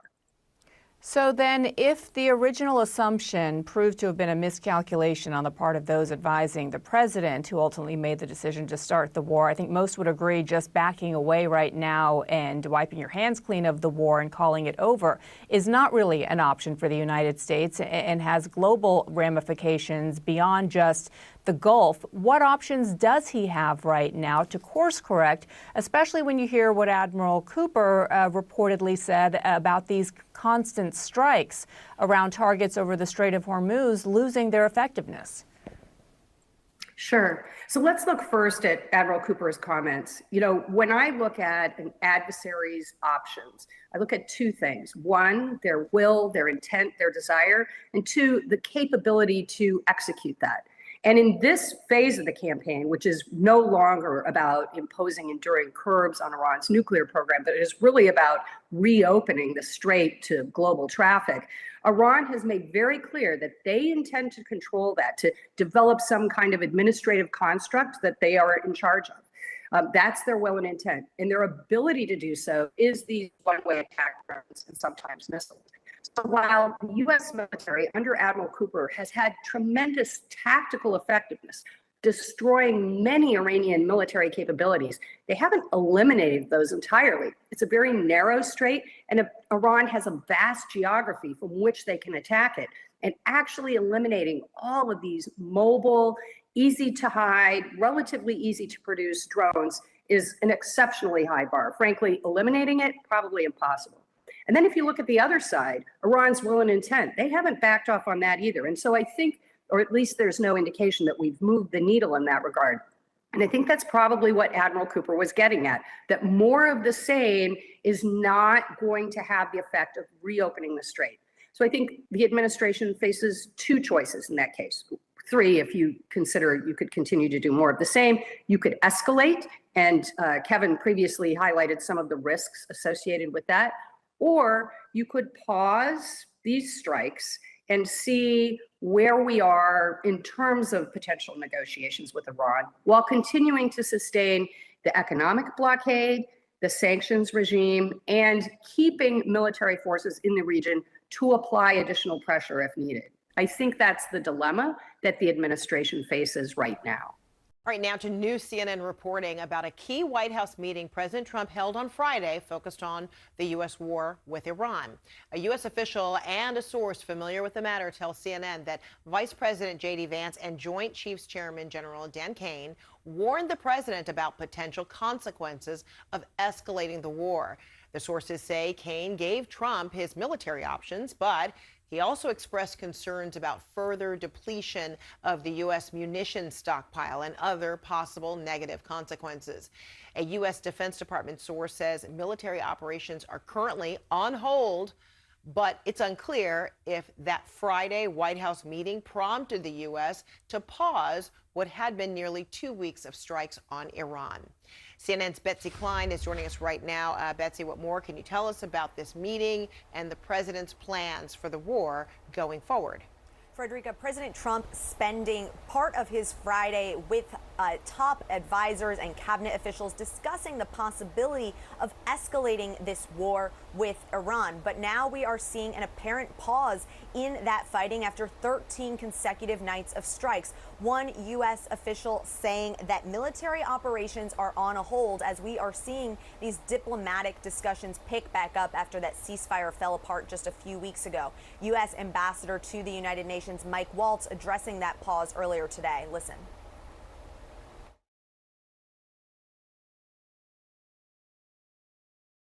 I've spoken with Secretary Hegseth. What the president is doing right now, as we've seen all along, is giving some talks some space. Talks are ongoing. They're happening at every level, from the more technical aspect of it all the way to the highest levels, of course, within both the Iranian government and the U.S. government. Now, in that Friday White House meeting, we are learning, according to our sources, that Vice President J.D. Vance, along with Chairman of the Joint Chiefs of Staff, General Dan Kane, both raised concerns about escalating this conflict. The president in the past has threatened massive attacks. That could include critical infrastructure, things like roads, bridges, Karg Island, which is a key oil hub, along with Pickaxe Mountain, which is believed to be a nuclear site. Now, that could constitute war crimes, potentially. And Kane, in that meeting, specifically raised concerns about U.S. munitions stockpiles. We've heard now from Pentagon spokesperson Sean Parnell. He says in a statement, quote, "We have executed multiple successful operations across combatant commands while ensuring the U.S. military possesses a deep arsenal of capabilities to protect our people and our interests. Now, sources say that other major concerns were raised to the president in that meeting. That includes the possibility of massive civilian casualties in Iran, as well as a potential refugee crisis, as well as this idea that this could spill into a broader regional conflict. But there are few people within President Trump's inner circle that believe that these options for escalation are going to yield the results that President Trump is hoping for. Frederica. All right, Betsy Klein, keep us posted there from the White House. Thank you. All right, meantime, Iran says it held talks with Oman in Tehran about the Strait of Hormuz over the past 2 days. The U.S. military has continued its naval blockade of Iranian ports. U.S. Central Command posted on social media yesterday that it boarded a tanker in the Arabian Sea that violated the blockade. At the same time, a new front in the war is opening in the Red Sea, where Iran-backed Houthis in Yemen have exchanged attacks with Saudi Arabia. That conflict threatening another critical oil corridor. CNN's Nick Robertson joins us right now. Nick, we've got this apparent U.S. pause on strikes in Iran. How might that impact peace talks overall? It gives them an opportunity.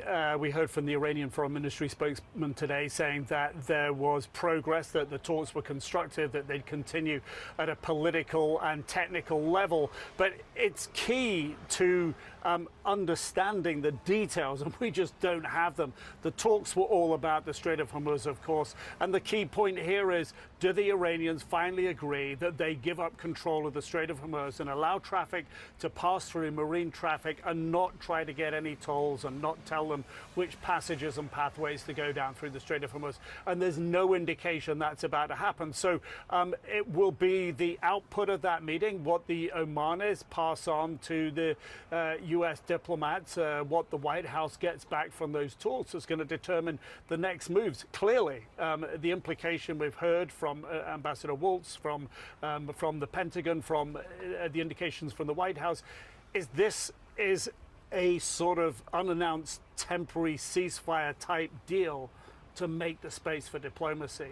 But it's not clear just because you're talking that there's actually going to be an outcome that's good enough for the White House. I think on the Houthi front in the Red Sea and the trying to stop the Saudi oil getting out to world markets, it's having a chilling effect. But as far as we know today, the Houthis haven't fired any additional missiles at Saudi infrastructure. So perhaps they're aligned with Iran, so perhaps they're taking a beat on all of this at the moment as well. And then, of course, tomorrow, Prime Minister Netanyahu will leave Israel. He'll head to the United States for the funeral of Lindsey Graham. But it also is meeting at the White House with President Trump on Tuesday. We can expect the Israeli Prime Minister to thank the president for announcing that Saudi Arabia has to normalize with Israel before it can have this civilian nuclear deal. But also the key thing there will be, what intelligence does Prime Minister Netanyahu share with President Trump about Iranian nuclear assets? Where are they? Of course, it was the Israelis that had a lot of information about leading towards the Pickaxe Mountain as being a storage facility for some of the highly enriched uranium and other nuclear storage sites that the Iranians have. So what else is Prime Minister Netanyahu going to put on President Trump's desk that then may influence where this war goes next? All right, very complex. Nick Robertson, thank you so much. All right, let's continue this conversation. With us now is Ali Reza Nader. He is the president of the Nader Research Group. There's a pause in fighting right now, and Iran is talking with Omanis about the Strait of Hormuz. But I wonder, in your view, what kind of diplomacy talks continue? And with whom? I mean, we heard Mr. Waltz say that even the U.S. at the highest levels is still continuing to be part of the diplomacy talks. But I wonder, with this hold on U.S. military operations, what kind of impact these talks might have? Thanks for having me. I think both sides really want this conflict to end. The Trump administration realizes that it is stuck in a quagmire, and the economy in Iran is suffering greatly. The regime is under huge pressure, and it wants to get the most out of its discussions with Washington, D.C. So I think the last few days of military action we've seen from the United States and from Iran is really meant to increase each side's leverage so they can get a better deal out of these upcoming negotiations. Oman has been a mediator between the two sides. It has very good relations with Iran, and will continue to play a big role, I think, in future negotiations. And then you have stated that, U.S. attacks on civilian infrastructure inside Iran is actually strengthening the regime. Why do you believe that is the case? How do you know that is the case? Look, before this war started in January, there were huge peaceful protests against the regime, really a revolutionary movement in Iran that was disrupted by this war. Right now, the U.S. is conducting lots of attacks against military facilities in Iran, but civilians are getting hit very hard as well. I'm very concerned about the U.S.-Israeli strategy of destroying Iran's critical water and energy infrastructure because Iran is on the brink of economic and environmental collapse. And the U.S. destroying these facilities is not going to hurt the regime. It's going to hurt ordinary people. Most of the regime's military assets and its senior leadership and Iran's political leadership is underground. They're pretty safe from these bombs, but the people above ground are getting hurt and killed. How do you think specifically civilians in Iran are being impacted? Because obviously, pictures are not coming out, nor is the sentiment of a lot of Iranian civilians. So, can you paint a picture for us, of how life in general is being impacted there in Tehran and in the outskirts as well? I think life in Iran is hell. Unless you're connected to the regime, life is hell because the people in Iran, and we hear this a lot from the reporting we're getting from within Iran, a lot of people expected that the Trump administration would come to their help after thousands of Iranians were massacred by the regime. That help really never came. The regime is still in power. It is executing innocent people left and right. And this war has demonstrated, I think, the weakness of U.S. military power. And I hope really for once and all, American policymakers and the public realize that you can't overthrow the regime in Iran through war, through bombs from the air. The people of Iran have to create that change for themselves, and they can't do that while they're being bombed. Right, we begin this hour with new developments in the U.S. war with Iran. Today, a U.S. source tells CNN that military operations with Iran are currently on a hold. And it comes as we are learning new details about a key White House meeting President Trump held on Friday focused on the war. A U.S. official and a source familiar with the matter tells CNN that Vice President J.D. Vance and Joint Chiefs Chairman General Dan Kane warned the president about potential consequences of escalating the war. The sources say Kane gave Trump his military options, but he also expressed concerns about further depletion of the U.S. munitions stockpile and other possible negative consequences of ramping up the war. Since that meeting, the U.S. has paused nearly 2 weeks of strikes on Iran, but it's unclear if those warnings prompted the lull in the attacks. We've got a team of correspondents around the globe covering these developments. Nick Robertson is in Jerusalem, but let's begin with Betsy Klein at the White House. Betsy, what more can you tell us about this White House meeting? That's right, Frederica. President Trump spending part of his Friday huddling with top advisors and cabinet officials to discuss the options for an escalation in this 5-month-long war with Iran. But for the last 2 nights, we have seen this apparent pause in fighting after 13 consecutive days of U.S. strikes on Iran. One U.S. source telling CNN that those attacks are on a hold as they give the diplomatic discussions some time to play out. We heard moments ago from U.S. Ambassador to the United Nations, Mike Waltz, weighing in on that pause. Listen. I've spoken with Secretary Hegseth. What the president is doing right now, as we've seen all along, is giving some talks, some space. Talks are ongoing. They're happening at every level, from the more technical aspect of it all the way to the highest levels, of course, within both the Iranian government and the U.S. government.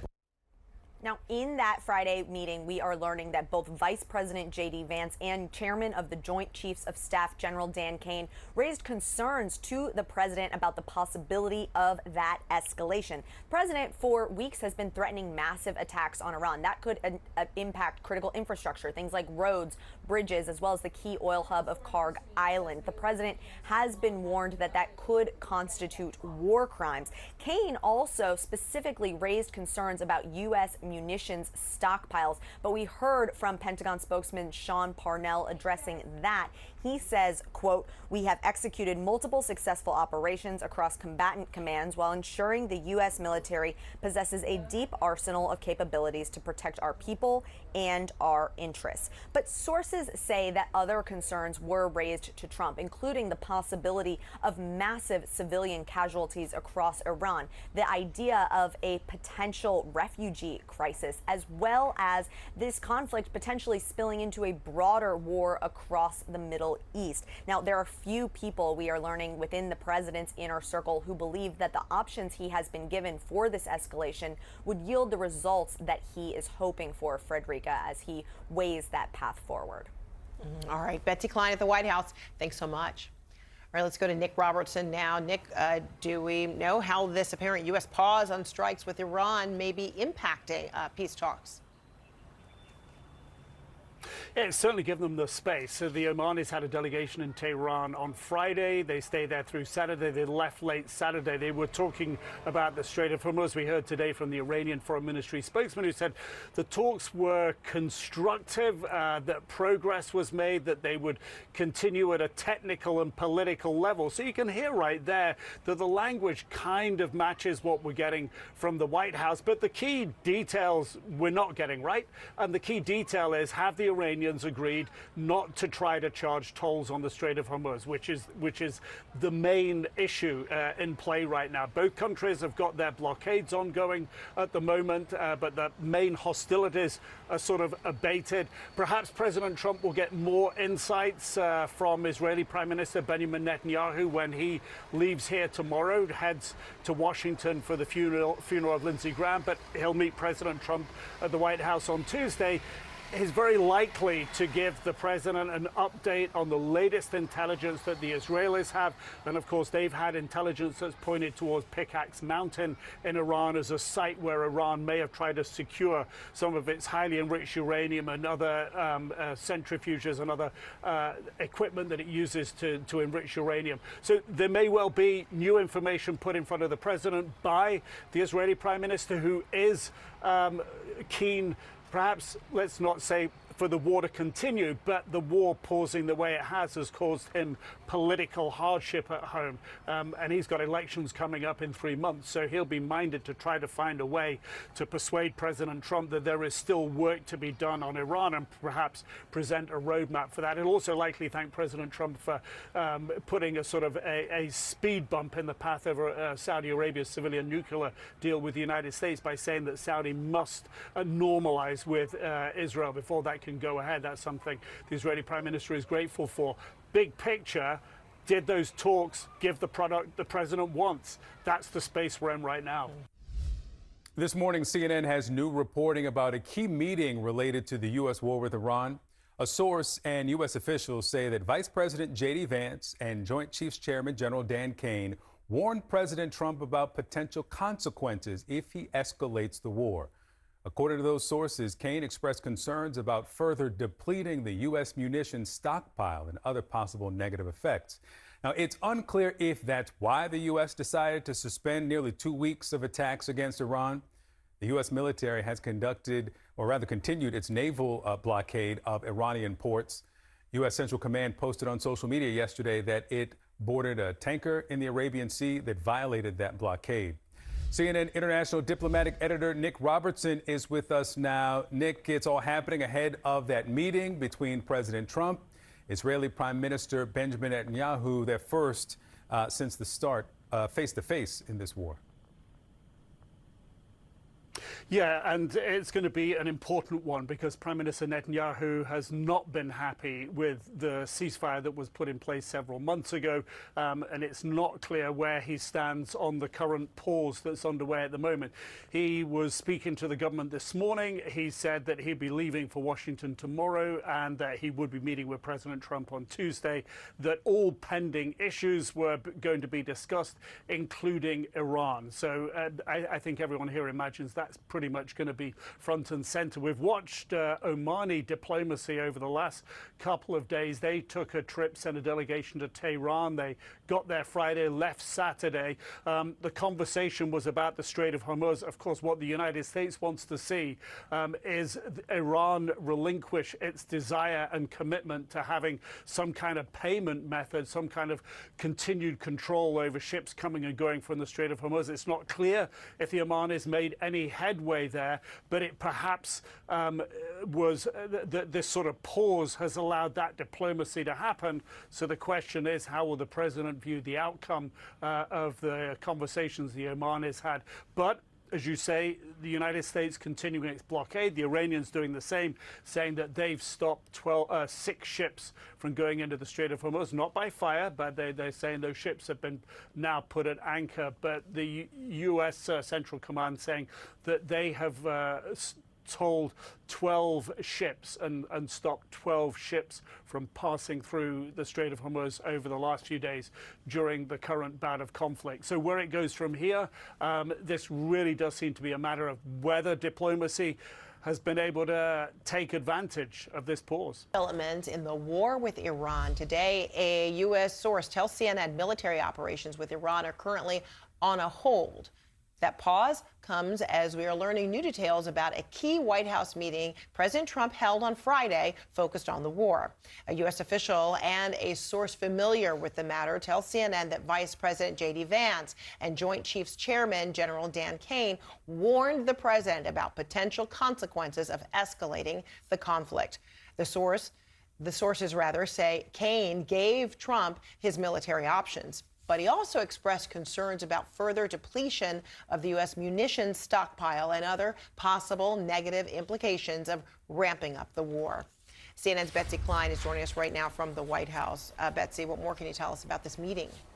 Right, Frederica, this could go down as one of the more consequential meetings of this 5-month-long conflict with Iran now. But President Trump huddling with top advisors and cabinet officials on Friday to discuss options for an escalation in this war with Iran. But after that meeting, 2 consecutive nights without strikes after 13 days of attacks. Now, one U.S. source says that military operations are on a hold as they give the diplomatic discussions some time to play out. We heard earlier today from U.S. Ambassador to the United Nations, Mike Waltz, addressing that pause. Listen. I've spoken with Secretary Hegseth. What the president is doing right now, as we've seen all along, is giving some talks, some space.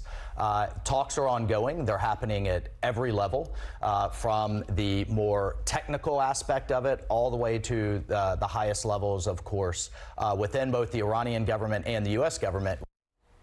Now, in that Friday meeting, 2 sources say that both Vice President J.D. Vance and U.S. Chairman of the Joint Chiefs of Staff General Dan Kane raised concerns about the possibility of an escalation. And we've heard President Trump telegraph the possibility of massive attacks for weeks now. That could be attacks on critical infrastructure, things like roads, bridges, as well as that key oil hub of Karg Island. And doing so, some have warned, could constitute war crimes. But one of the other concerns that Kane raised during that meeting, according to one of the sources, was the U.S. munitions stockpile. We heard from Pentagon spokesman Sean Parnell. He says in a statement, quote, "We have executed multiple successful operations across combatant commands while ensuring the U.S. military possesses a deep arsenal of capabilities to protect our people and our interests." Now, sources say that in that same meeting, other concerns were raised to the president, including the possibility of massive civilian casualties in Iran. The concerns about a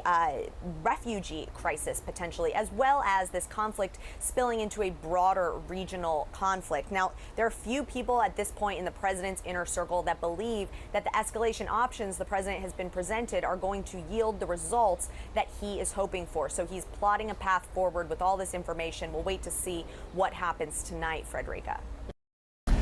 Keeping them honest tonight, has the Trump administration just gone eyeball to eyeball with Iran and blinked? That is the question. Here's why it is. 2 weeks ago today, the president declared the U.S. the guardian of the Strait of Hormuz, and a day later said, quote, oil is flowing like never before thanks to the awesome power of the United States military. It wasn't then, and it isn't now. 12 days ago, he was warning that right about now, American forces would be in the middle of leveling Iran's civilian infrastructure. Next week, it gets really bad for them. We're going to knock out all their power plants. We're going to knock out all their bridges unless they get to the table and negotiate. So tonight, instead of that, whatever you might think of it, there are no airstrikes. The strait is still effectively closed. Oil is still not flowing, and Iran has conceded nothing. In fact, it seems that nothing has materially changed from 2 weeks ago when the last round of airstrikes were getting underway. So why have they stopped, and why is the president now saying this? They asked us very nicely, please stop. Let's meet. And that's what we are right now. We'll see what happens. If we don't make a deal, we go back to the same thing. Now, this would be a hopeful sign. Yet today, Iran's foreign ministry says no, that is not happening. There are no talks underway. Now, it is always possible he's just saying that for public consumption, or that the president is referring to the initiative that Oman's foreign minister has launched with counterparts from the region, including Iran. But for now, we have no evidence or indication that direct talks are back on again, let alone that Iran, as the president said, asked us very nicely, please stop, let's meet.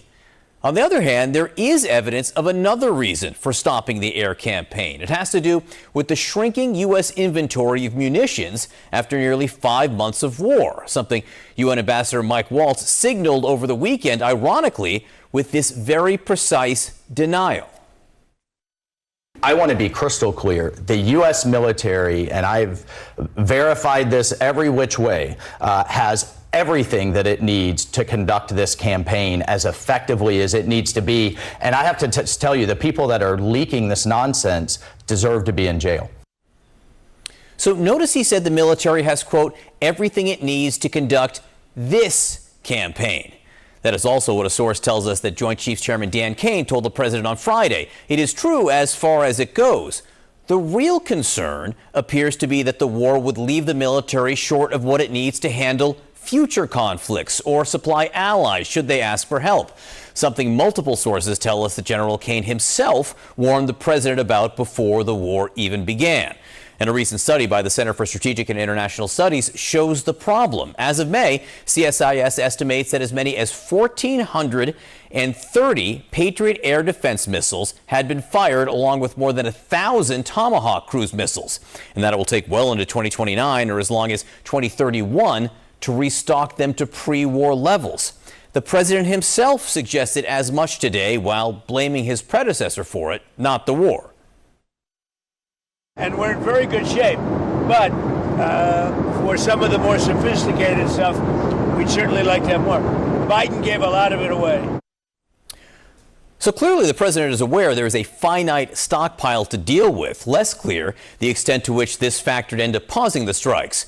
But it was not the only concern raised with the president on Friday, according to a source familiar with the discussion. That also included causing a refugee crisis, Iranian retaliation against Gulf energy and desalination targets, and sparking a greater regional war. All possible reasons to stop and think, or even to stop and blink.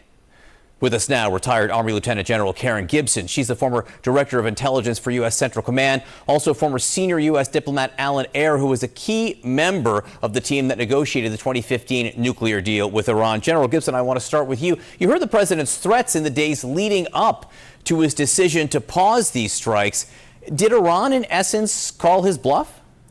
Well, it's a good question, John, and I'm not sure we'll know exactly how or why the president made the decision he did. I think he had three options. One, to stay the course, which was returning limited return on investment strategically. At the tactical level, U.S. Central Command is doing a very good job of destroying Iranian military capabilities, but not enough to eliminate the threat to the strait. It's a very small area that we're trying to defend, and Iran has a vast geography from which they can attack it with relatively easy to produce, low cost, easy to hide one-way attack drones. So entirely eliminating that threat is very, very difficult. And I think also, if we look at Iran's will and intent, there's not any evidence that we had moved the needle on their desire, their insistence to continue to control traffic through the strait. So perhaps a very limited return on investment to keep doing what you've been doing. His other two options were to escalate, and I think you've done a great job of highlighting some of the risks associated with that, not only the diminishment of our stocks of very expensive interceptors, but also the potential for broad retaliation, alienating Gulf partners, and again, perhaps not getting what we want. And then a third course of action where he could pause, assess, see where we're at in terms of an ability to have a discussion, a productive discussion with Iran going forward. And clearly that is the choice that he's made.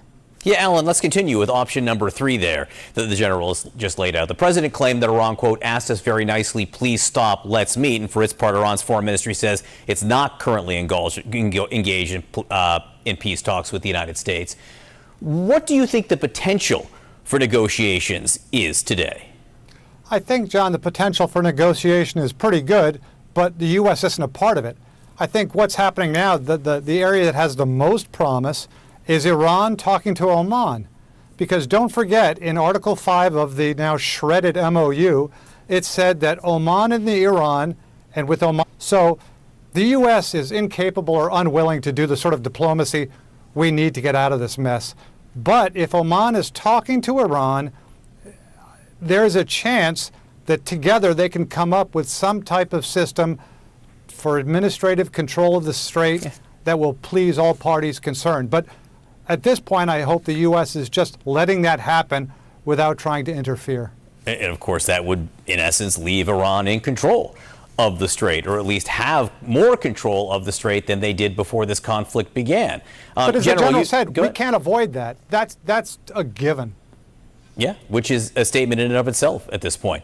General, you mentioned the concerns, or we talked about the concerns of the U.S. munitions stockpile. How big of an issue do you think that is? Well, I think any time that you are expending munitions at a rate faster than the defense industrial base can reconstitute them, you're going to diminish your supplies. And that always happens in combat because we use them much faster than they are produced. The shortfall with munitions nationally has been an issue for many years. It predates this administration and the one before it, and in fact is one of the 4 priorities that the Trump administration laid out in their new national defense strategy to rebuild that defense industrial base. And as you talked about earlier in this segment, it's not just the munitions we would want for this campaign against Iran. Frankly, when we used to look at shortcomings for munitions, it was always in the context of, would we have enough in case we had to defend Taiwan? And these are munitions that are used by our Gulf partners. They are used in Ukraine. They've been used by East Asian allies. And so there's great demand for them. And expending them in the campaign against Iran certainly limits options for potential conflict in every other theater of war. Yeah, be sure China and Russia are watching very closely. Alan, just put a little more meat on what we were just talking about. 78 vessels were observed transiting the Strait of Hormuz since Saturday. 20 were Iranian flagged, 58 from other countries, and almost all of them used the route designated by Iran. None were recorded using the southern route near the coast of Oman that the U.S. wants them to take. So this is all, by the way, according to the shipping intelligence group Maersk's. What does this tell you? Does this tell you that Iran continues to get what it wants in the strait? I think to an extent, yes, because Iran, if the U.S. tries to get more ships through the southern route, the Omani coast, Iran will attack again and will get a recrudescence, a reignition of what happened last time. Out front tonight, Trump gaslighting on Iran. So the last 4 Americans killed in the war in Iran are not listed as being killed in the war. They're not listed under Operation Epic Fury, which is Trump's formal description of the war in Iran. They are instead listed in an entirely new category. That category you can see with its own webpage called Overseas Operations, which is quite vague and obviously could be anything. And in fact, these are the only 4 Americans listed on this page as dead. There are 207 wounded in action also there.